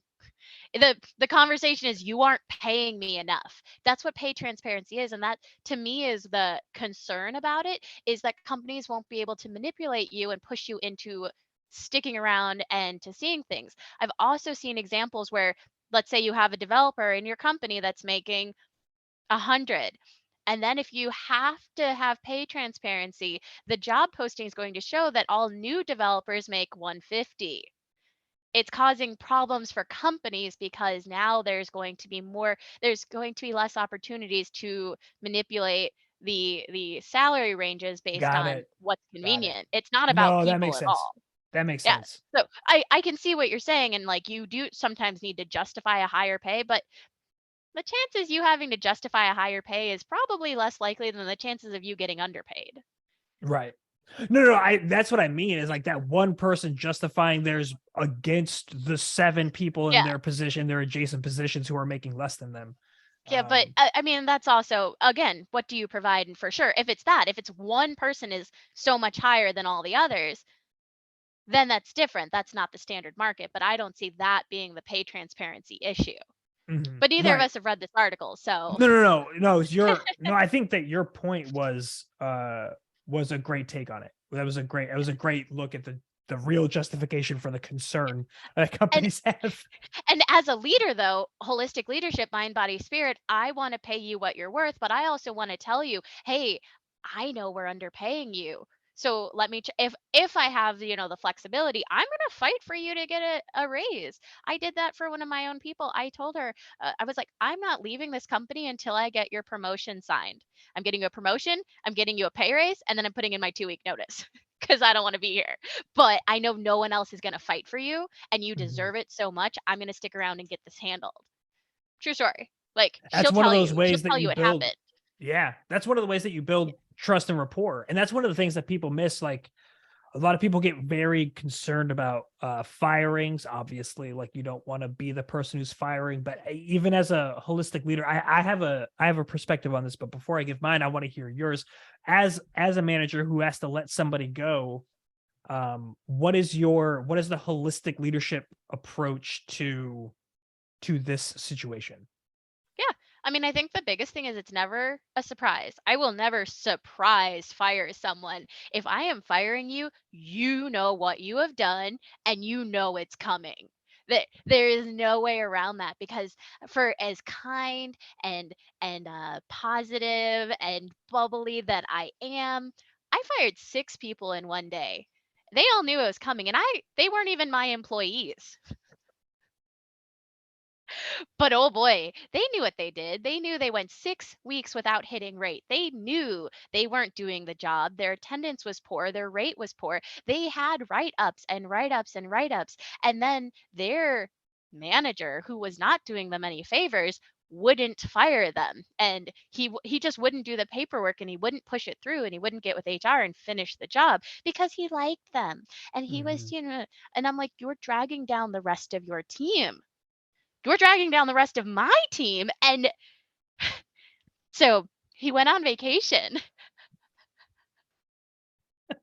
And when he came back, he's like, I haven't seen so and so in a day or two. Where are they? And I'm like, oh, you should check your roster because I handled some business because you couldn't. But and that's not to say that I enjoy firing people. And it's just it's a funny story because it just situationally. But again, those people had 6 weeks of poor performance, and then they had an extra 3 weeks of bonus time where they weren't fired but they should have been. And so all of that to say, make sure there's conversations, make sure you put that effort in to help employees get better. Like, hey, you're struggling with X, Y, and Z, what can we do to get you better? Are you putting the effort in? Because I will fight computers and corporate and GMs. I earned the nickname Steamroller Rayna because I have no chill, and I will fight for my people. I will fight for people that aren't directly reporting to me if I know that they've put the effort in and they're trying and there's progress, right? But at the end of the day, if it comes time to fire you, you know it's coming and I did my best and you have done something either to make it worse, to make the situation worse, or you're just not progressing and I've given you enough heads up and notice like, all right, listen, I'm going to give you 3 more weeks. We've had that communication because I think it's respectful. It's the right thing to do. These are humans. They're people. These are people who might have children at home. There's so many things to think about. So I never want it to be a surprise. I'm never gonna pop in one day, roll out of bed on the wrong side, be in a mad mood, and be like, "Hey, I've decided I hate your face. Please leave." It's not like that. So I'm pro firing people, but I am not pro surprise firing people.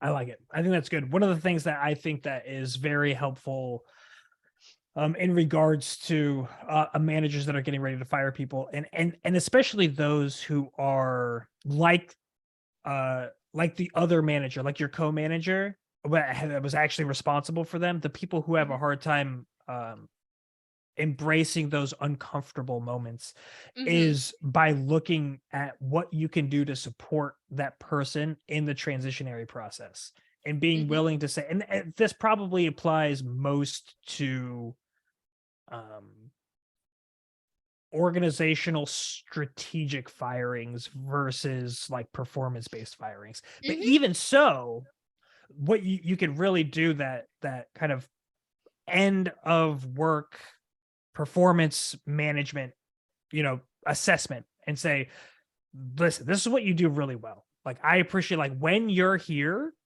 when you do show up on time and when you are working, the way you communicate with customers is fantastic. Like your close rates or whatever are great. You just didn't show up, and so like you like use these as like when you're going in, like this is what you should highlight. Like you should highlight like when I'm communicating, like I am really good at closing this. Like these are the things that you're great at. And just so you know, like obviously the reasons why we have to let you go is because of X, Y, and Z. So those are the areas that need improvement. So if you want to sustain employment, like I'll be happy to give you a recommendation Mhm. when you acknowledge that these are the shortcomings. And I'm not gonna lie to the person like, hey, listen, they had these shortcomings, but I had a meeting with them. I had a post work like session with them, and they acknowledged their shortcomings and they acknowledged that they're gonna in the next job they're looking to start over and start new. Like I'm willing to do that. And so putting yourself in a position that says like I want to be a part of your growth and development, even Mhm. as you leave, I think that can make a really big difference too. And that could be said about corporations too, right? The number of corporations that don't have past exit interviews after the employee has actually left is astronomical, and the studies show that those are helpful. If you can catch an employee after they've calmed down and they're not fuming and they're not, half-assing their job because they only have 2 weeks left and they did it because it's a professional responsible thing to do, but they're not going to actually work for those 2 weeks. There's a lot to be said and a lot of benefits that you can get from circling back and talking to them a month or 2 months later and saying, "Hey, okay, now that we parted ways, talk to us. Why did you leave? Whatever." And it's typically better that it's not the direct manager, because if they're Yes. quitting their direct manager, they're not going to tell their direct manager anything. They're going to say, "Don't talk to me." But if you can get a little higher and then do something with that information, You can get a lot from that. And to your point, being a manager that has built such a good relationship that even after firing someone, they still talk to you, and they still allow you to talk to, future employers, and they don't pretend that you don't exist, because I certainly have had a few managers that I pretend don't exist. I'm like, "Oh no, I definitely self-managed. There is no one to call for reference." You know, if you are that kind of person, that just shows that you do really have that holistic leadership and that connection and that two-way relationship that people feel like they could still circle back and say, "Oh, hey," you know, or you talked about their skill sets. You're so good at communicating and all this, but oh my gosh, your rate is terrible because you are slower than molasses rolling downhill in winter. So they can go find a job that has their skill set. They can go into customer service, or they could do something less physical. And that you could support wholeheartedly and say, yes, they would have the skill set to do that really well. And I don't think you have to wait to get rid of an employee to have that conversation of You what's should. next. You shouldn't. And this is a perfect example of why I adore my current boss. Um, we had someone give their 2-week notice on the help desk team. Nothing wrong. He had this really great opportunity, and it was going to be a good step for him into the right direction. Yay! So happy for that guy. And so my boss comes and he's like, "All right, guys, so and so left us. No, more work for you." And he's like, "Because we're offboarding that product, we are going to see a decrease in some of the needs of the help desk." So he said, "We don't plan on replacing that person yet." And he said, "But if him not being here is causing you to work overtime or stress too much or whatever," he's like, "let me know." This all normal boss conversations. We're like, fine, right? But then he goes on to say, he says, "Hey, I want to take this opportunity to tell you guys, I want you to grow either with the company or without this company." He's like, "I know this isn't going to be any of your end jobs." And he said, "So I want to tell you, it's okay for you to come talk to me if you're starting the process or if a really good opportunity comes up." He's like, "I can help you. I'll help you in any way I can." He's like, "I'm happy to give references." He's like, "You give me the heads up, and not only can I help you, but then I can also plan a little bit better, so that way the rest of the team isn't going to struggle when you leave us for something bigger, better, more amazing." And so he took the time to just have that conversation. And because he is actually a decent leader, we believe him. We don't think he's lying to our faces about that. And so, it was just a great example of how you handle the fact that nothing is permanent. You don't have that guarantee that all 12 of your employees are going to be in that exact same place and time for the rest of forever. And so it was just a great conversation, and it's the most relevant and recent example that I could tell you about, a good example of having those larger conversations, I think it's which, a. Oh, go ahead. nope. Oh, I was just gonna say, which you can't have if don't have that mindset of, your people are more than just employees in that one job description. Yeah, I think so. I've become a really big fan of the idea of being like the winning the award for the best supporting actor or actress, Hmm. especially as a leader, operating as you going back to the whole like servant leadership thing. Like you're there to serve people like through your position in leadership. And I think that is probably like perhaps the pinnacle is like either falling on your sword for somebody to keep their job because that, yeah, they messed up super bad, but it's they're more of a benefit to the company through their development and growth through this, or through your active coaching of somebody else to get another job, Hmm. like Hmm. to put yourself in that position to say, like, I don't think you guys realize, like, I've been doing this job for a while, and I'm at a certain level where I commiserate with a lot of other people, at this Hmm. level. If you're interested in getting a position somewhere else, doing something else, I bet you I know somebody. And I bet you if Yep. I don't know somebody, I bet you the people I know somebody. And so Hmm. like this is like let's do it together. Like, Mhm. let me be. And so, but you have to kind of earn, just, you said it so perfectly. You have to earn that role. You can't just step in and be like, I am the best supporting actor in your movie. Like, Yes. You no, I don't fit know and you. prove You it. hired me. That's wonderful. So my question to you then is, without having like a significant event to be able to use at your disposal, how do you develop trust over time with from a leader and a manager? Because in the military, like, it's the military is simply an example of how trust is built in how do you say this statistically? You probably got this better than I do. So in an inverted relationship, a negative correlation with time, like, Less based trust on over the more amount time? based on the amount of stress. So it's like, Ah, stress is super high, time is super low. Stress is super low, time is super high, right? So like, yep. if we're not going through the thick of it together, and I don't know how you act when nobody knows what's going on and it is the peak stress, then, like, if we're in that, then I get to see it.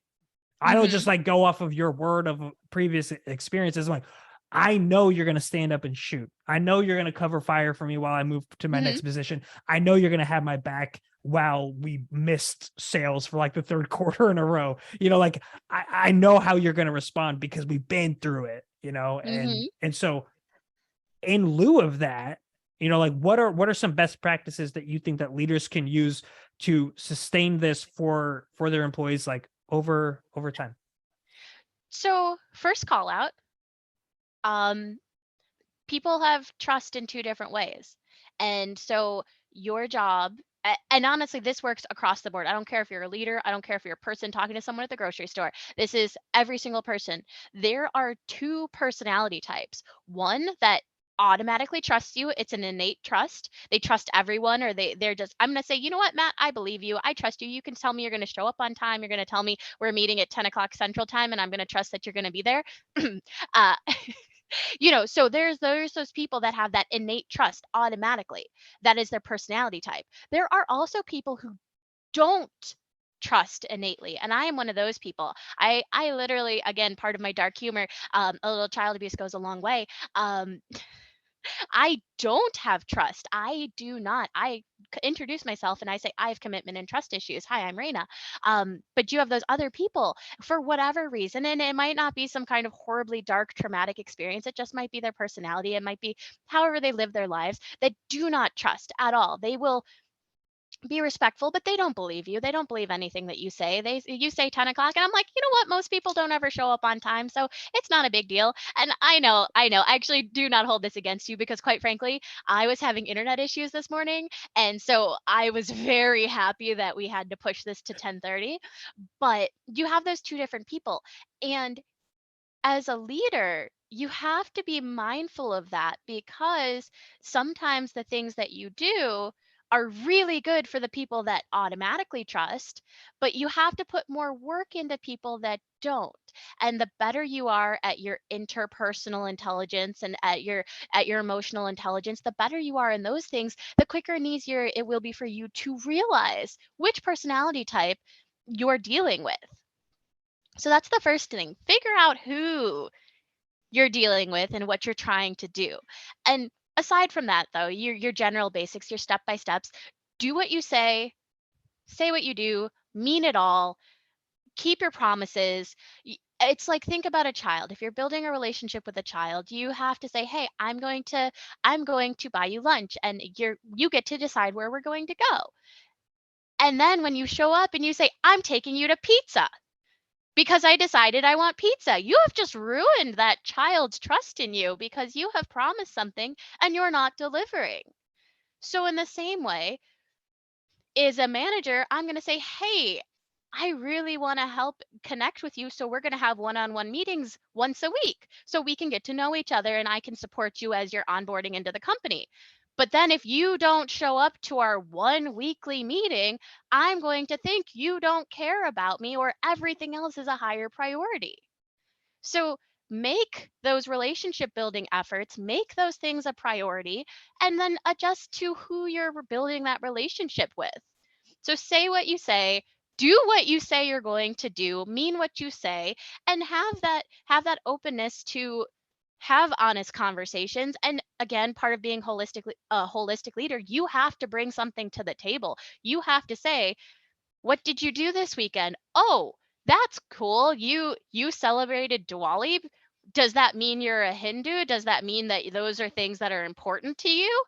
No, you randomly celebrated a holiday, but you don't celebrate all the other Hindu holidays? Cool. So what does that mean? What can I take away from this? So that conversation that I had the other day, like the things that mattered, you know, I don't celebrate your basic holidays, but I like to celebrate a lot of other ones based on what I've learned and the cultures I've been immersed in and all of that. So takeaways for a boss of mine could be, okay, she doesn't celebrate Christmas, but I bet there's something else in that area that she might find important. So how can I bring something to the table, right?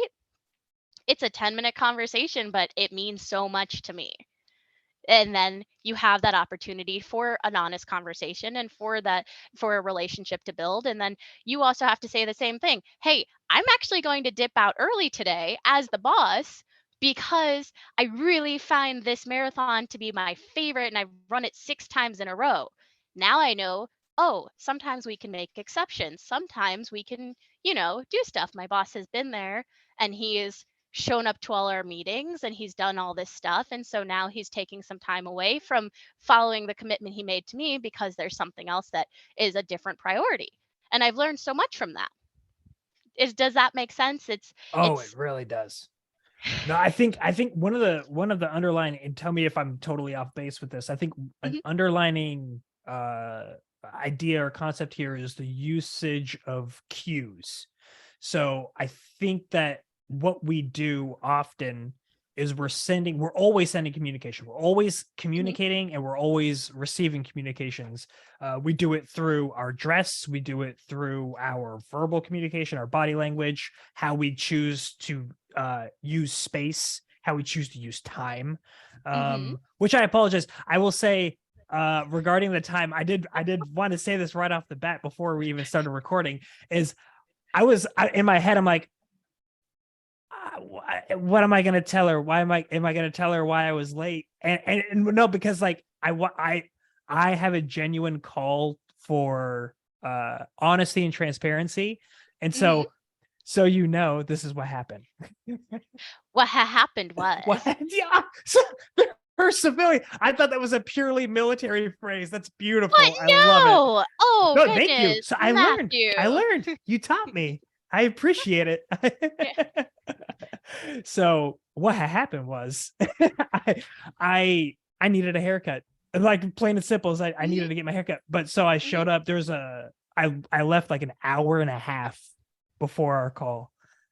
And I go to the barbershop. It's 5 minutes away. And I sit down. He lets me sit there for 15 minutes before he comes up and says, oh, hey, we're booked up on appointments. Did you have an appointment? And I'm like, oh, thanks. I appreciate it. I guess I should have asked, but so I left. I went to another spot, sat there, almost same exact thing. Except for I asked him, I was like, are you open for walk-ins? And he was like, yeah, except he didn't speak. He just looked at me. He's like, I'm like, okay, can I go next? And there was only one. It was one barber, one dude getting his haircut, and then me. And he was like, okay. So possible language barrier. I don't think so, because I think I heard him speak to the guy he was cutting his hair from. So I sit down, another 15 minutes, and I look over. I don't know if he's cut a hair or a couple. Doesn't look like much progress. So I dip and I leave. And as I'm going, I was like, I'm just gonna go. I'm gonna be sloppy. And I like it's important to me. It's so funny because I had competing messages that I wanted to send to you about how I value this time that we're spending. One is through showing up on time, which I did not do because I was trying to show you that I value the time by being professionally presentable and like fully prepared and ready for the call. And so those got conflicted and the momentum had already started. I was out and the haircut started because then I was walking to the car and there was a salon that I was there and I just like, maybe the ladies will cut my hair. So I go in and I was They like, would. and they did. And they did wonderful. They were so kind, and it was You such an look great. amazing experience. I know, thank you. And you know what's so fantastic about this? See, so something like that, owning up to it is how you build that trust and you move forward. If you had lied and been like, "Oh, I was in this really important work meeting and whatever," like in this situation, I wouldn't have known better. Really wouldn't. But in a work situation, there's only so many times you can lie to someone's face before they figure it out, right? Yep. And so, that being honest, being open, not only does that make you a person, like you're an actual person on the other side of this screen. I'm Yeah. not talking to a robot.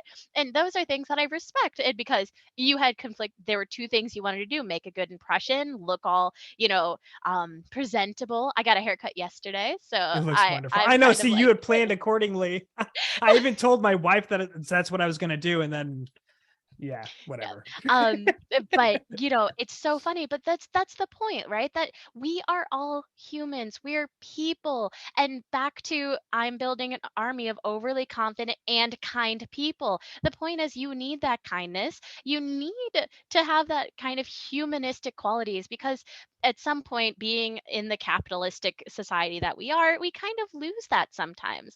I have a job, I have a duty, but I am a person. And oh my goodness, sometimes if I go on this hilarious, very traumatizing haircut scenario, like third time's the charm, please. I just want to get this done because it would be funny, except I'm running late to a meeting. And, you know, it's hilarious, and I find it amusing, and I didn't take any offense to it. If you did it to me multiple times, I kind of like, bruh, like, get your shit together. Um, but it's awesome that we can have an honest conversation, and in turn, since you showed your humanistic side, if you were my leader in the future when I do something dumb, I'm sorry, I might have set my alarm clock to 8 o'clock, but I forgot about the 2 hour time difference and should have sent it for 6 o'clock. And this is why I missed my client meeting and me meeting with you. Totally didn't happen. Um, This is completely theoretical. Theoretically speaking, but that would be more likely, instead of being like, "Oh, I had internet troubles and I swear Hmm. I was there. You guys just couldn't Hmm. hear me." Yep. So having that honesty and building that relationship has to start somewhere. And like you said, it's the cues. It's do you follow through on what you say you're going to do? Do you make me feel bad when something bad has happened, or do you make me feel like there is a path on how to fix it? When it's You know? I think like looking, like you said, at the cues, like the vulnerability is a cue. And Mhm. and so when you can use that as a method to communicate something. And so then Mhm. you're communicating that it's okay to be a real human, just like you said. And then you have like, I was thinking about this earlier when you were talking about like preparing for running for the marathon, and like doing that as a cue when if you're just showing up to an organization, one, I think it's very important to show up even in the interviews to say, this is who I am and I have these things going on. Like I have like I'm currently in a job or I'm not. And because of my current situation, I plan a vacation with my family to go down to Panama. Like, so be aware. That's the way that I always phrase it whenever I've done job interviews. And I do a lot of job interviews now almost for fun. Like almost to go in and just like, and a lot of it's like research based on like the things that I talk about, Mhm. because I want to know the hiring practices of these people. I'll get hired and then I'll leave. Like I'm sure they really appreciate that. they You have just do. They do. ruined the Yeah. hiring manager's day, but I love it because I also do the same thing. I went out and applied for jobs and then told my boss, I'm like, by the way, I just turned down 3 interviews last week just because I wanted to see if my resume was still good, Yep. and attracting people. I'm not leaving, but just know I could.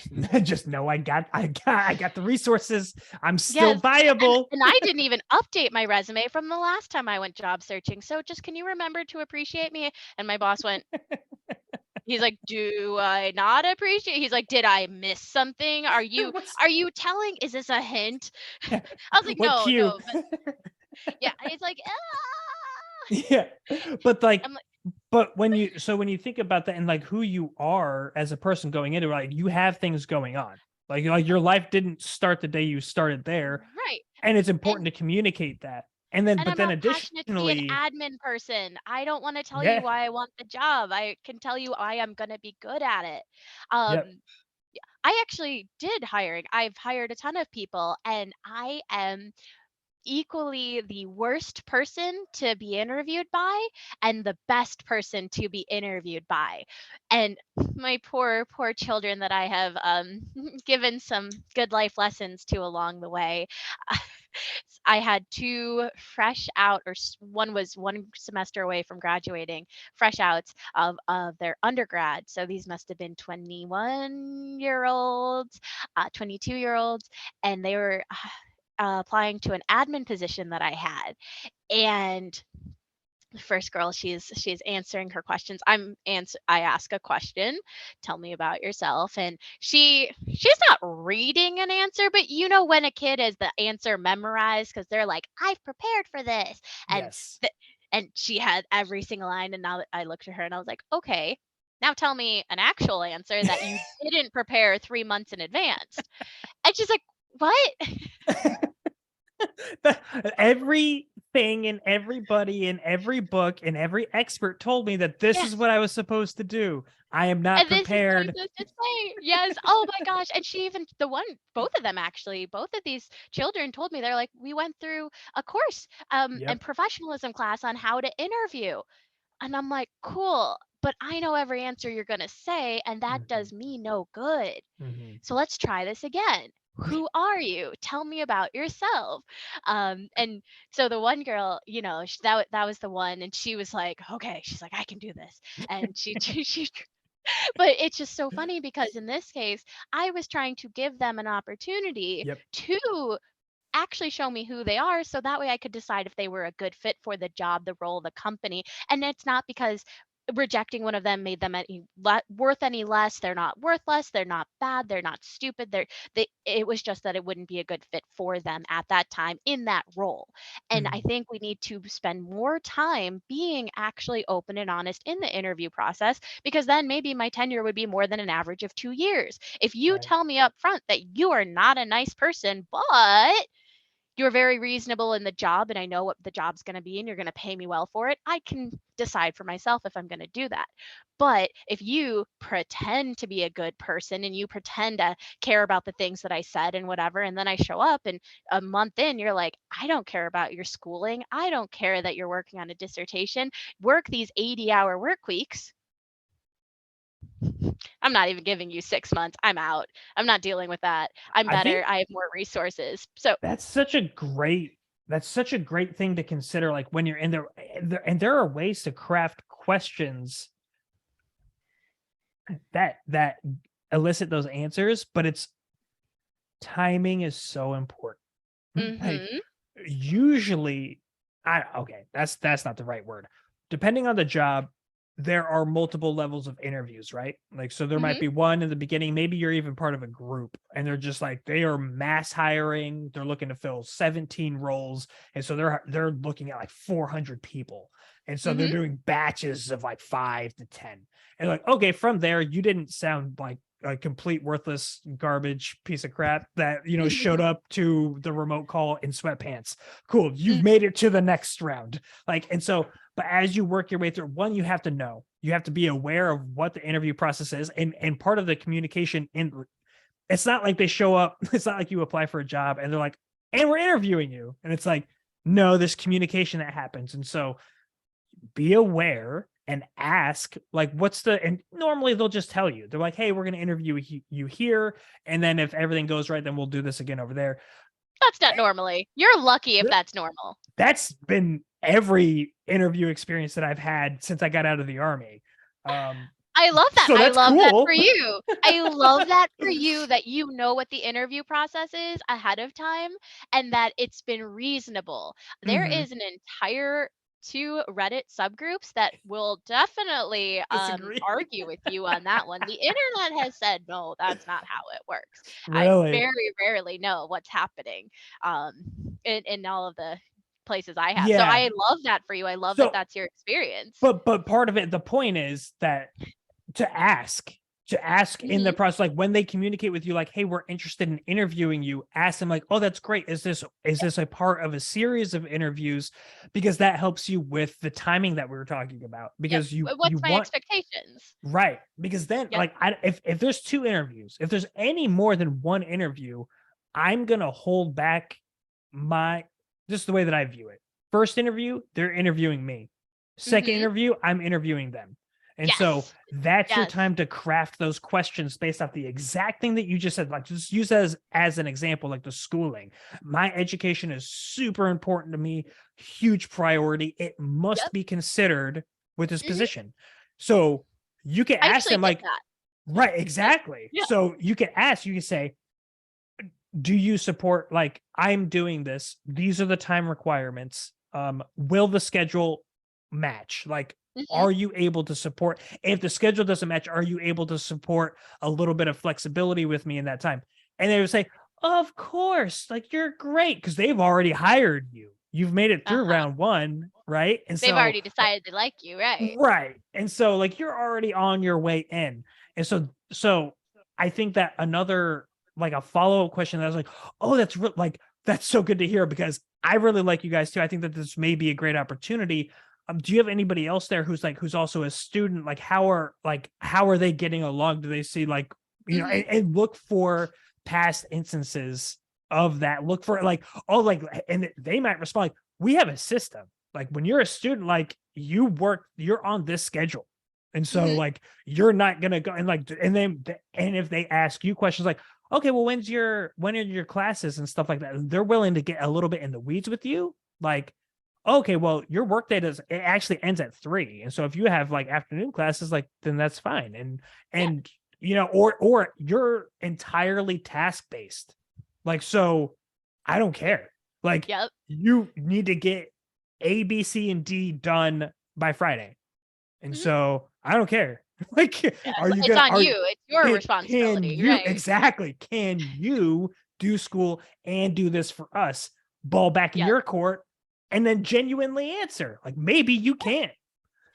Or I need to think about it is an answer too, because that's one too that so many children, college age students, and quite frankly, people who aren't in this new generation or the new era of the work environment, the asking for time seems to be this crazy scary thing. And quite frankly, if a company is not willing to give me time to think, it's not a company I want to work for. Because if they're not going to give me time before I'm employed for them, and when I owe them my time and my intelligence and my job duties, how are they going to be when I actually work there? If they're not going to give me the grace space and time that I need ahead of time before I work there and I'm on payroll and they own me for those 40 hours a week, I don't want to deal with that. I will not. That is an instant thing. Sometimes when they say you need to make a decision if you want this job within the next 24 hours, even if I know I want the job, I'll type back, "Hey, can I have till the end of the week?" And if they say no, bye.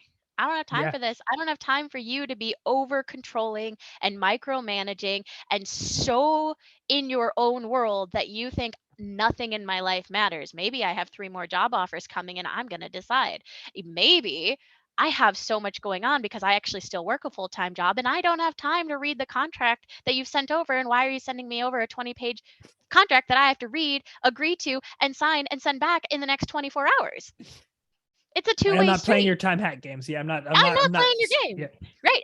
And that's the thing that I encourage people to do, especially with setting boundaries and caring about the worth that you are bringing to the table and that holistic leadership and that aspect. As a boss, as a hiring manager, I would never ask that of someone else because I don't want it to be asked of me. I'm going to do a complete 180 topic change. Segue, because that was such a powerful statement. Where do we go from that, right? No, it's great. I feel like we really did a great job as far as the hiring and employee introduction process and the kind of philosophies that even employees need to take, especially when we're thinking about, I think of everybody as a leader, right? And so taking holistic leadership over yourself in that regard is is following exactly what we said, or like the philosophy of it. Yeah. So you are a force of nature. Like you are like your personality is strong, and you know what you know what you don't know, and you're not afraid to say both. Like, which I have is no idea. it's just it's huge. It shows it's great. I love it. It's great to talk with people like this, but I always have a question for these type of personalities. Mm-hmm. One, for you, was this is this permanent, Rayna? Was this like day you were far back as you can remember, like this is you? Or was there a growth period where like the way that I am interacting with the world no longer serves me, and I need to change. I need to change the way that I'm interacting to get the type of the life and the results in my desired end state, my sense of fulfillment. I need to change the way I'm acting in order to get there. Okay, great question. So the answer is yes to both. So I was adopted. 3 years old. I actually came from an orphanage in India. And this is relevant. Give me a second.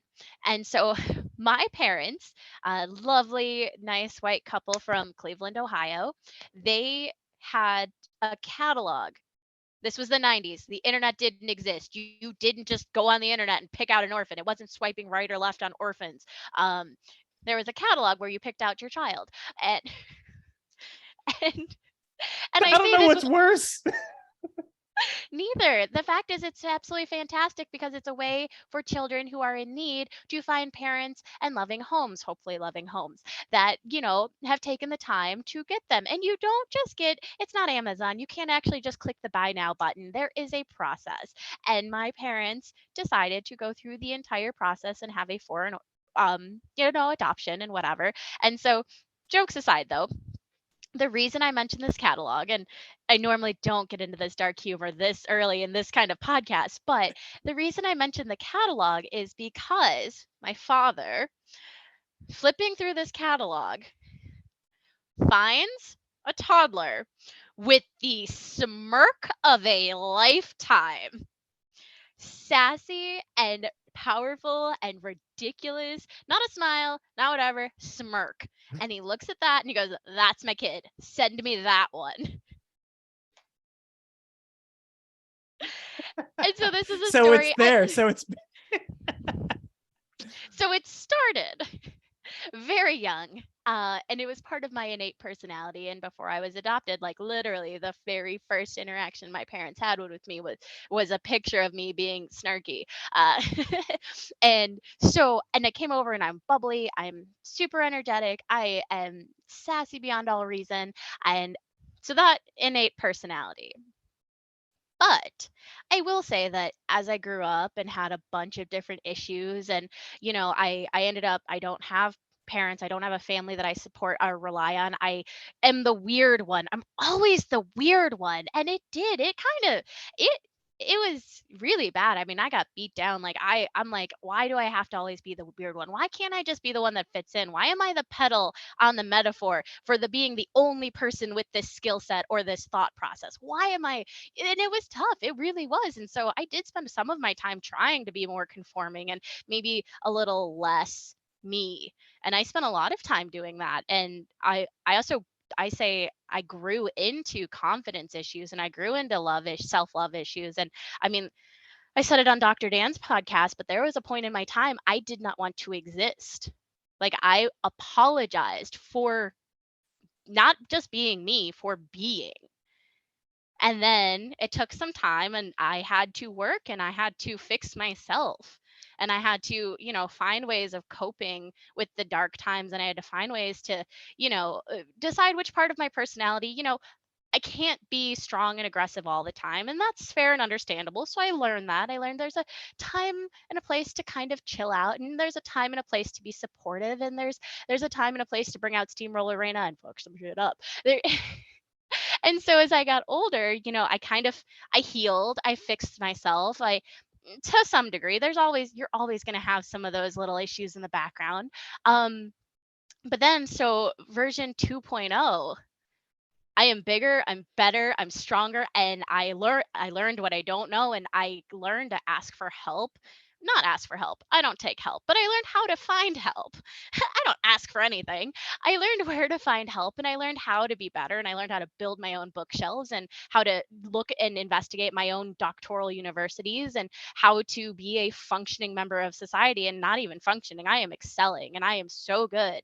And it is because I went through such a dark place and such a hard time, and I had to help myself, and I had to be the person that I needed because there was no one there to do it, guide me, tell me. There was no expert that was like, hey, if you want to be a functioning human that doesn't want to jump off a cliff, uh, I got something for you.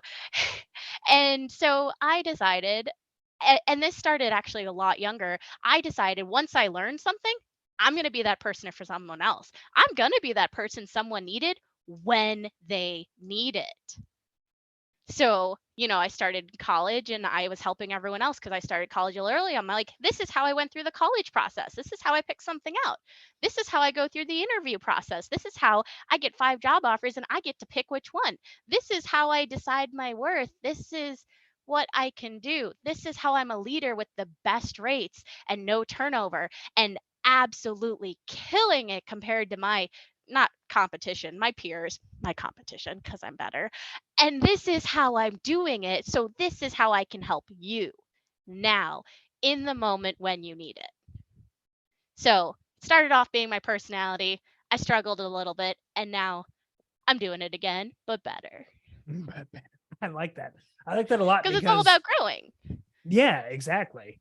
And it's, not seeing who you are in your personality as like this is like it is the answer. Like, and it's not something that stands in the way, but I think the real big takeaway is that there are so many people that go through that and that don't that may find themselves in a status quo coping level where they're like, I'm doing enough, where like I've got a job, Yep. maybe I've got a I'm spouse, surviving. like, and things are going, but it's like you lost yourself somewhere along the way. Like there are bits and pieces, and maybe even when those come out, you get even like the look from the people like, you're weird.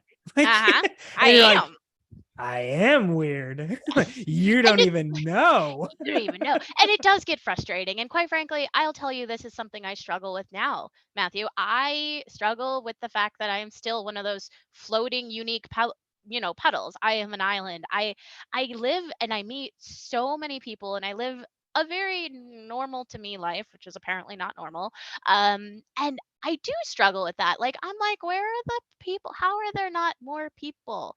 Like, and so I think the point is to also tell people, like, it's okay to be yourself, even if there's that little bit of struggle. Like, I'm not going to change who I am. I can't change some of the core things that I do or feel or believe. That's just who I am. And it's okay even if you do feel like an island sometimes. And the biggest thing is to reach out to people and say, I'm feeling so sad because here I am as this island, and I don't know what to do with this because I don't have anyone else to talk to about this. And then that's how I found some amazing support groups online. I've found my people, my very tiny island people. Apparently, it's not a desert island. We just needed some internet. We needed to find each other. And so that's the thing too. This is my personality and this is how I do things, but that's not the right answer. There is no right answer. It's your life. It's not my life. I don't have to live it. It's your life. And so you need to find the things that matter to you. You need to find people that can relate to what you relate to. I'm straight, so I can empathize and give help to people of my friends that are of the LGBT community, but I can also say, like, I haven't lived that. So I can't give you personal advice, but I can say I know someone who might be able to help you, or I know there's this support group on the internet, or I know there's these things. And so, that's the takeaway too. And this is something I think the older generations haven't had the benefit of this new support and this new mindset. But I really hope we keep going in that direction where we can have these serious conversations and we can say, okay, I can't support you, but let's find someone or something or somewhere that can. And I want people to be who they are, not who society tells them to be, not who their parents tell them they had to be, but who they want to be on the inside at that moment. Because then they can also grow. And if they decide 10 years from now that's not who they are anymore, okay, it's your prerogative to change your mind. Let's do this again. Let's figure out your new people. Let's figure out your new community, your new group, your new support, your new hobbies, your new whatever. Life is too short to not find the things that make you happy and prioritize them. And as a leader and as a manager, it is not my job to tell you what you think is important. It's my job to get the job done. It's my job to make sure the company is seeing their numbers and all of that crap. But at the end of the day, again, holistically, I don't want to tell you who you need to be. I don't want to tell you how you have to be.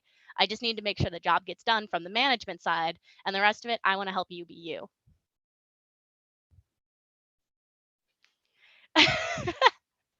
Bam. Speechless? What do you do? What do you do from there? That's this is the way, like that's beautiful. I You know, can't go ahead. no,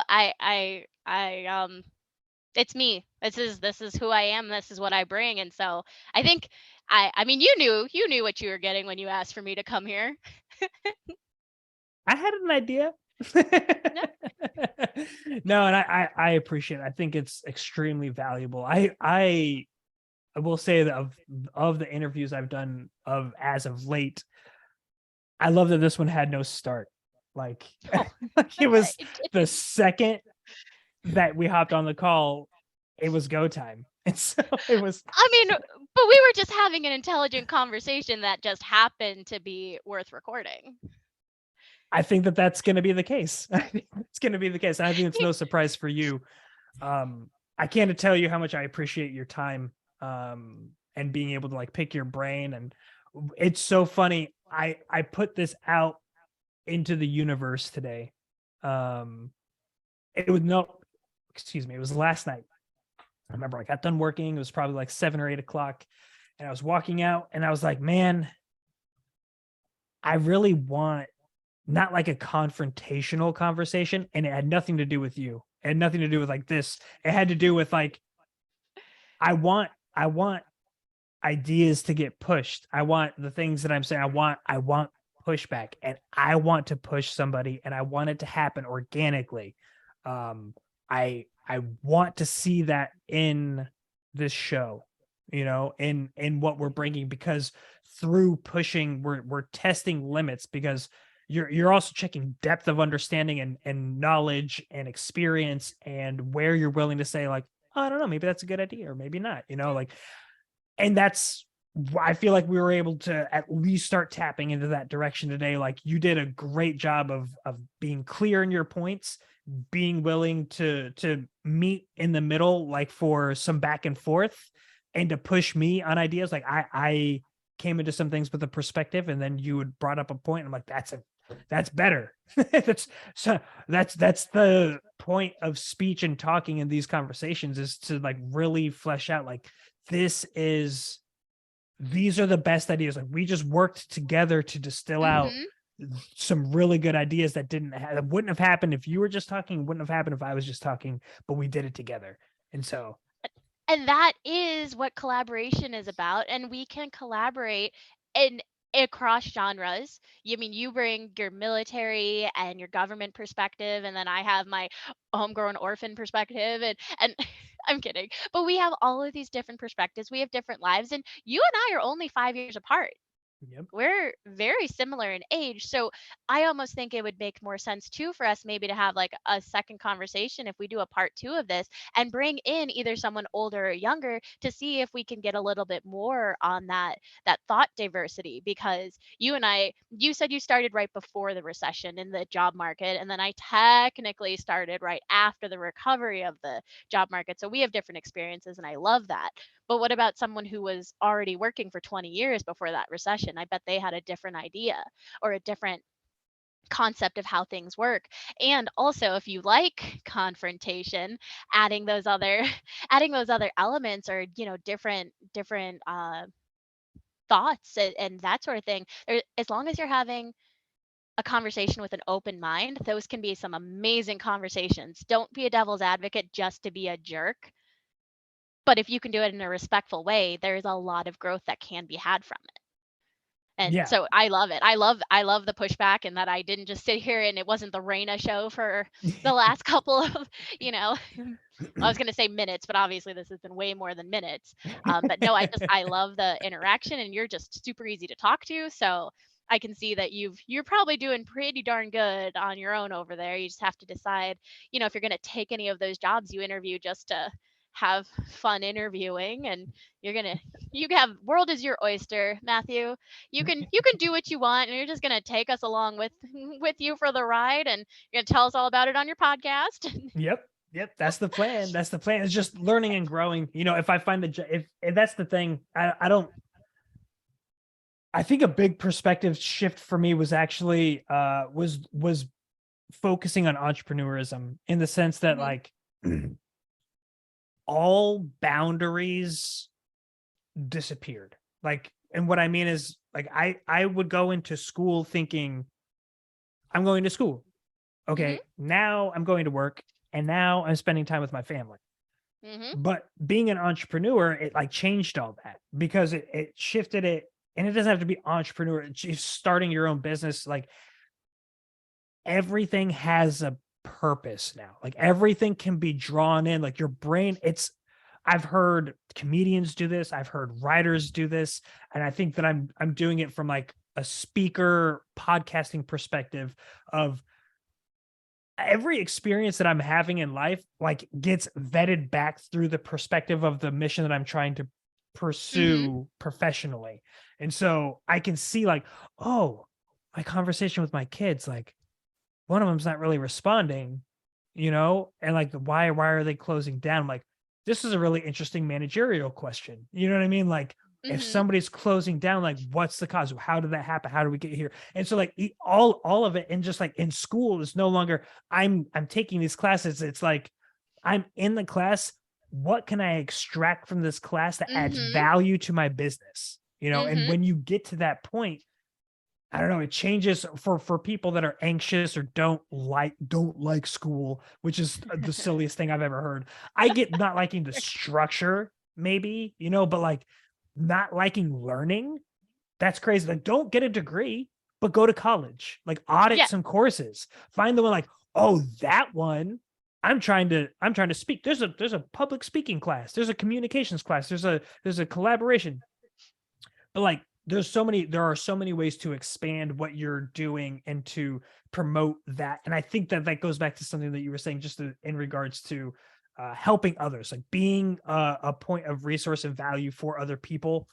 Um, in a community where, especially like when you needed help, so like you get through on the other side and you're like, oh, I'm not just a struggling artist or a starving artist, I'm not just a struggle, like I'm starting to see some success. How can I turn around and like help the people that I just left, or the people that are now entering into that space, to integrate and be part of that community? I went on Right. for like a much longer ending tangent for this show than possible, but I want to leave it in your hands to like to close it out. If you have any last sentiments, ideas, just like this needs to be said, like Yes, the floor is this yours. needs to be said. The floor is mine. Thank you. First off, and I hate the fact this is at the end, but it's because we didn't get to do the little intro.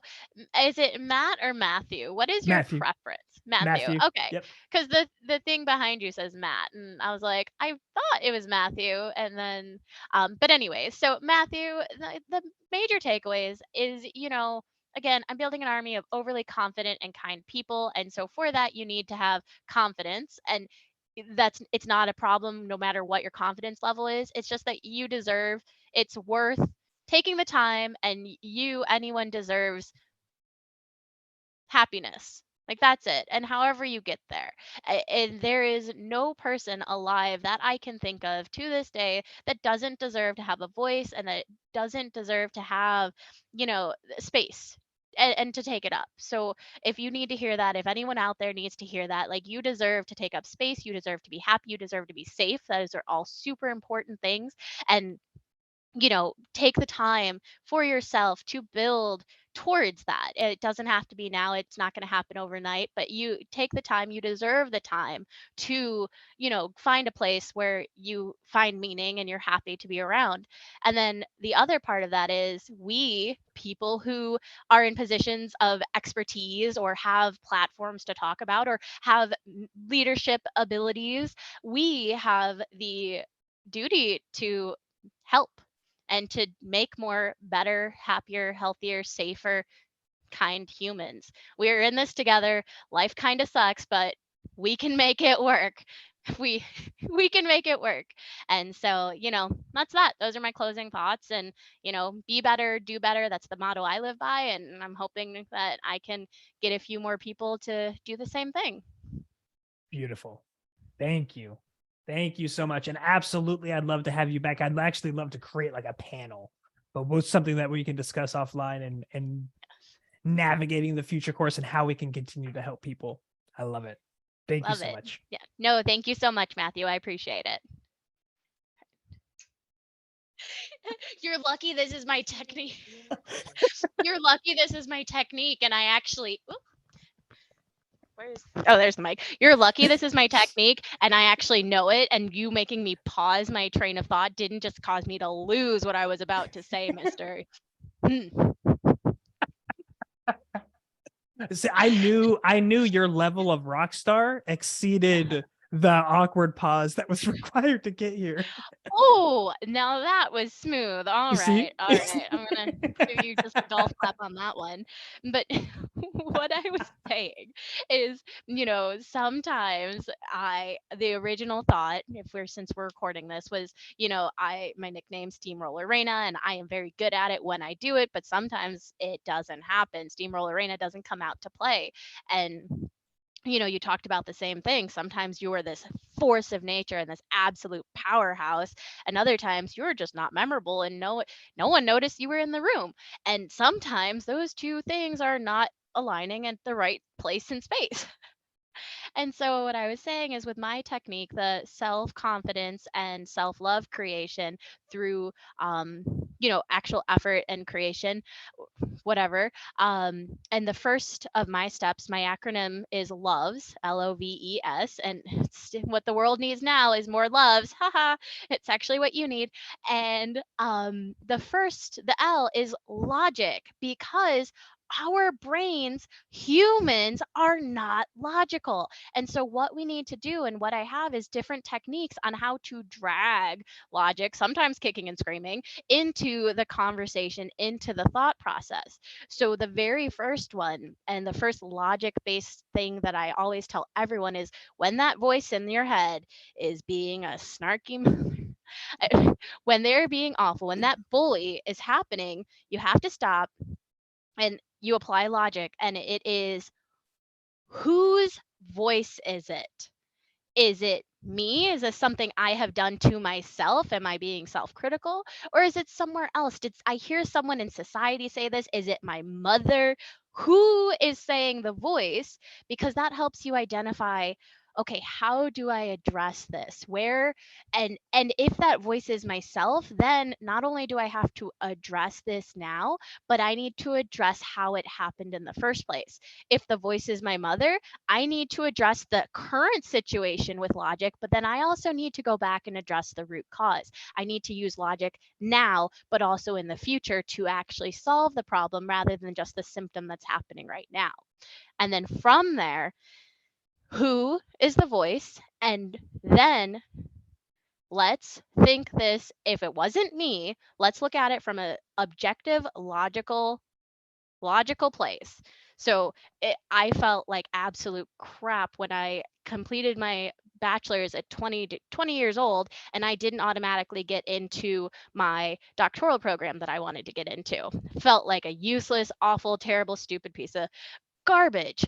But if you look at it from a logical perspective, I completed my bachelor's degree in 3 years, and since I started early, I graduated 2 years after graduating high school and had honors. I had like a 4 point whatever GPA. I was winning awards. I was super smart. I had straight A's except for accounting, which was a B plus. And so you can look at it and it's from the outside. Let's look at all this logic. Am I a worthless piece of ignorant garbage? Oh no, I graduated early. I graduated with honors. My GPA was there. I had takeaways. I was actually able to apply for doctoral programs at the age of 20. Let's look at these. Okay. And now that I can identify all those logical things, when the bully starts saying things, then you address the bully with logical facts in the moment. No, you're not useless garbage. You're actually very smart. Let's go through those things again. Let's go through that list again, that repetition of positive things until we gain control of that negative voice, and then we can start fixing the actual problem, which is not in that same step. You have to get to it. No, that's brilliant. That's really good. It's so interesting how different skills and practices overlap with one another, because when I was in the Army, I was a master resilience trainer, and one of the things that we taught was called real-time resilience, and it was almost exactly that, where it's like it was combating negative thoughts, combative negative self-talk. And so you have that idea, and you're challenging it in real time with facts that you know about yourself, and you keep going. It's not like you have a set amount where it's like you do 3 facts and then you're good. It's like you keep going until you get that, oh, okay, like you have that gut feeling of like, that's right. Yep. That's not right. I get it. Like, perspective is checked. And human brains, and I don't know why this is a thing. It's probably something Darwinism or evolutionary, but we are more inclined to focus on the negative.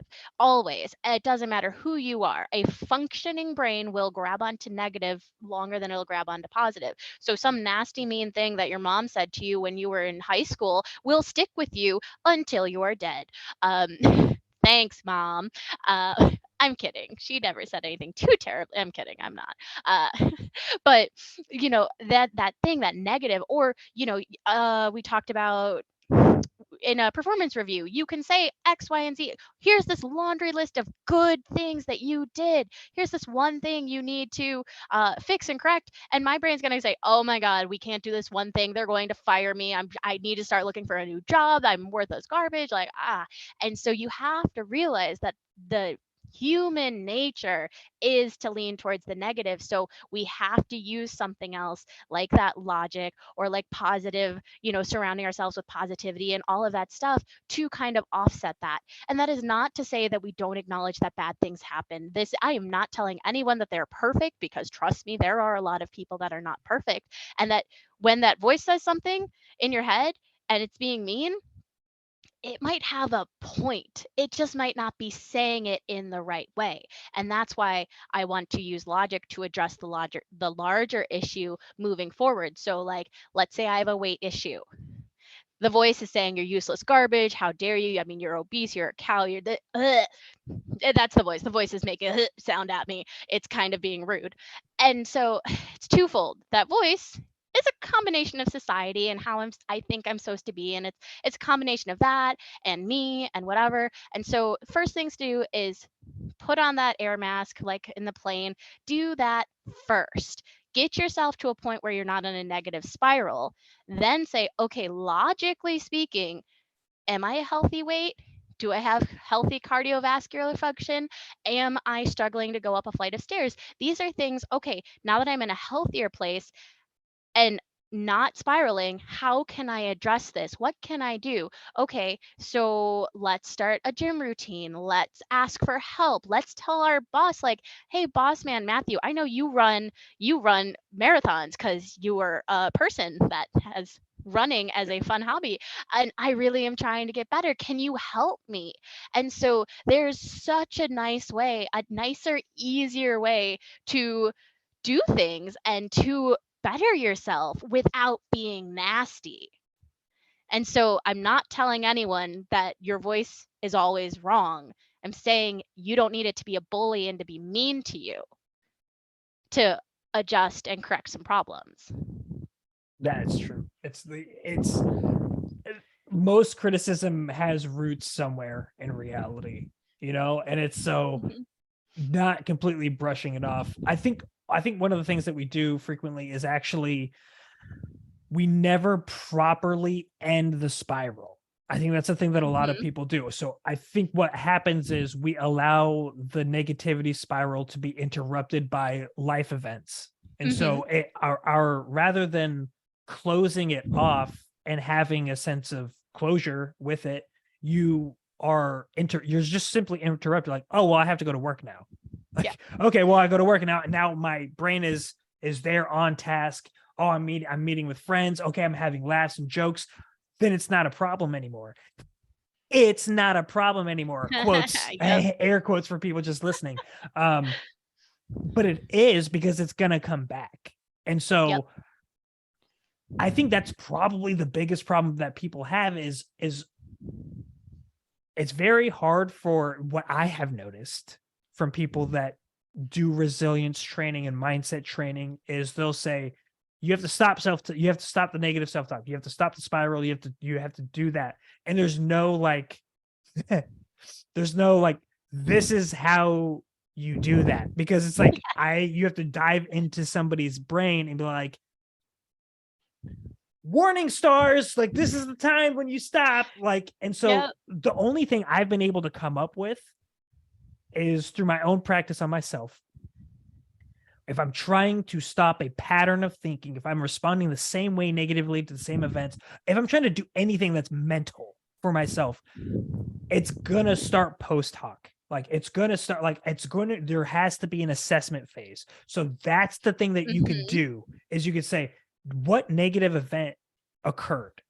Pick Mhm. one now. Pick an event, like pick an interaction that you had where you were not happy at the close of it. All right, let's sit down and look at that. And then we can work ourselves back to the point of like understanding where the emotions are super important. I don't want to dive into how important emotions are, because I We don't do it have in that much time. almost Round 2. exactly. And I do it in almost every show, but it is. And so, yes, round two, absolutely. But so once you understand how to properly bring in the logic there, this is all assessment phase. This is all after Mhm. the fact. But what happens is you've brought a certain amount of awareness, which I have so much, like, I hate the word triggered, but it's the best word for now. I'm triggered by the word awareness. I hate it. I think it's the most worthless word. I think it's correction. It's the most overused word because it's never backed with action. This is why it matters here. When we're bringing awareness to this point, to like, we're highlighting this is the point when things got off the rails, what that awareness does is that next time you're still not going to catch it in time, but that post talk that we just did, it's going to get closer. And it might be closer, Mhm. like that post talk might have been 2 weeks ago, a conversation you had, the first one. The next one might be like 4 days. And you're Mhm. like, oh, I did that exercise and that happened. And that's been bugging me. And now that it's been bugging, I realize that that's a tool. That's a resource I can use. Let's use that same resource to debug, to go back through that system, or to run that conversation through that system.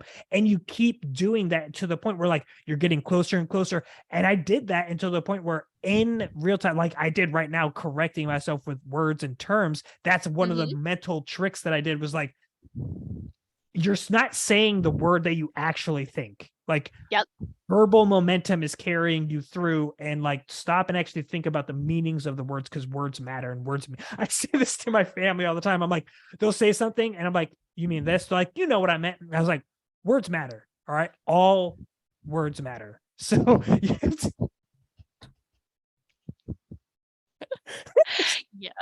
But you also can't be a jerk about the meaning and the words and how they matter, because sometimes a definition that you have is not the definition someone else has. You have to rock that whole no, connotation denotation semantic because noise. Yeah. yeah. Yeah. Yeah. Yeah, Yeah. because So it I actually matters had to that. some people. Yeah. I've had that conversation on the podcast with Rob Dubin, Oh. great guest. and it was about something you had even mentioned, not in the same terminology even, but I talk about struggle being important. I have like my own acronyms and all the fun stuff. Yeah, of course, of course. But a struggle is one of the key components that I believe for a person to have a fulfilled life, to lead a fulfilled life. And he disagreed pretty strongly, but just wanted to, it was semantic noise. He said he wanted challenge and not struggle. And I was like, Oh I yeah, get it. To me, it's not, yeah. they're still not equatable to exactly the same thing, but he's like, challenge draws you to it. Like you want to do a challenge. So I was like, yeah, but that's kind of the point. But it's it's kind of the point. Struggle, like you don't want to do it, but you grow from it. But it's Yeah. at the same time, if you look at your struggles as a challenge, I'm open. You know what I mean? But your point is well taken in the sense that like you have to, clarifying terms and definitions really does matter. And that's what I mean when I say words matter, is that it's not my meaning, it's that they are symbols that we use to convey meaning.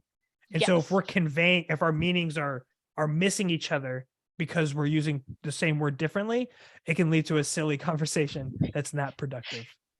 But it can be productive if you have the conversation and say, I don't understand, define that for me. Like in your you said it was Robert. You two defined it. And to me, I'm not gonna lie, I lean with Robert on this one. I don't want anyone to push struggle on me. I will take a challenge, but if you're like, I want you to struggle and hate yourself, like it's not about wanting to push struggle onto people, to be clear. It's to me, it's a part of growth. Like you don't grow. It's the rate of growth, right? And so like it's the same thing we talked about with relationships. Completely, but I will push challenges on people, like my children, or not my children, but the people that I mentor, or the people that work for me, or people who just are unwittingly in my orbit, and just surprise, I will push challenges. What happens when somebody's challenged? Do they perhaps struggle? No. I feel like the emotional backing is different. A challenge is like, I've been tasked with this. I know that they think I can do it. It's going to take me extra work, extra thought power, whatever. But there's going to be an assumption that there is a positive outcome.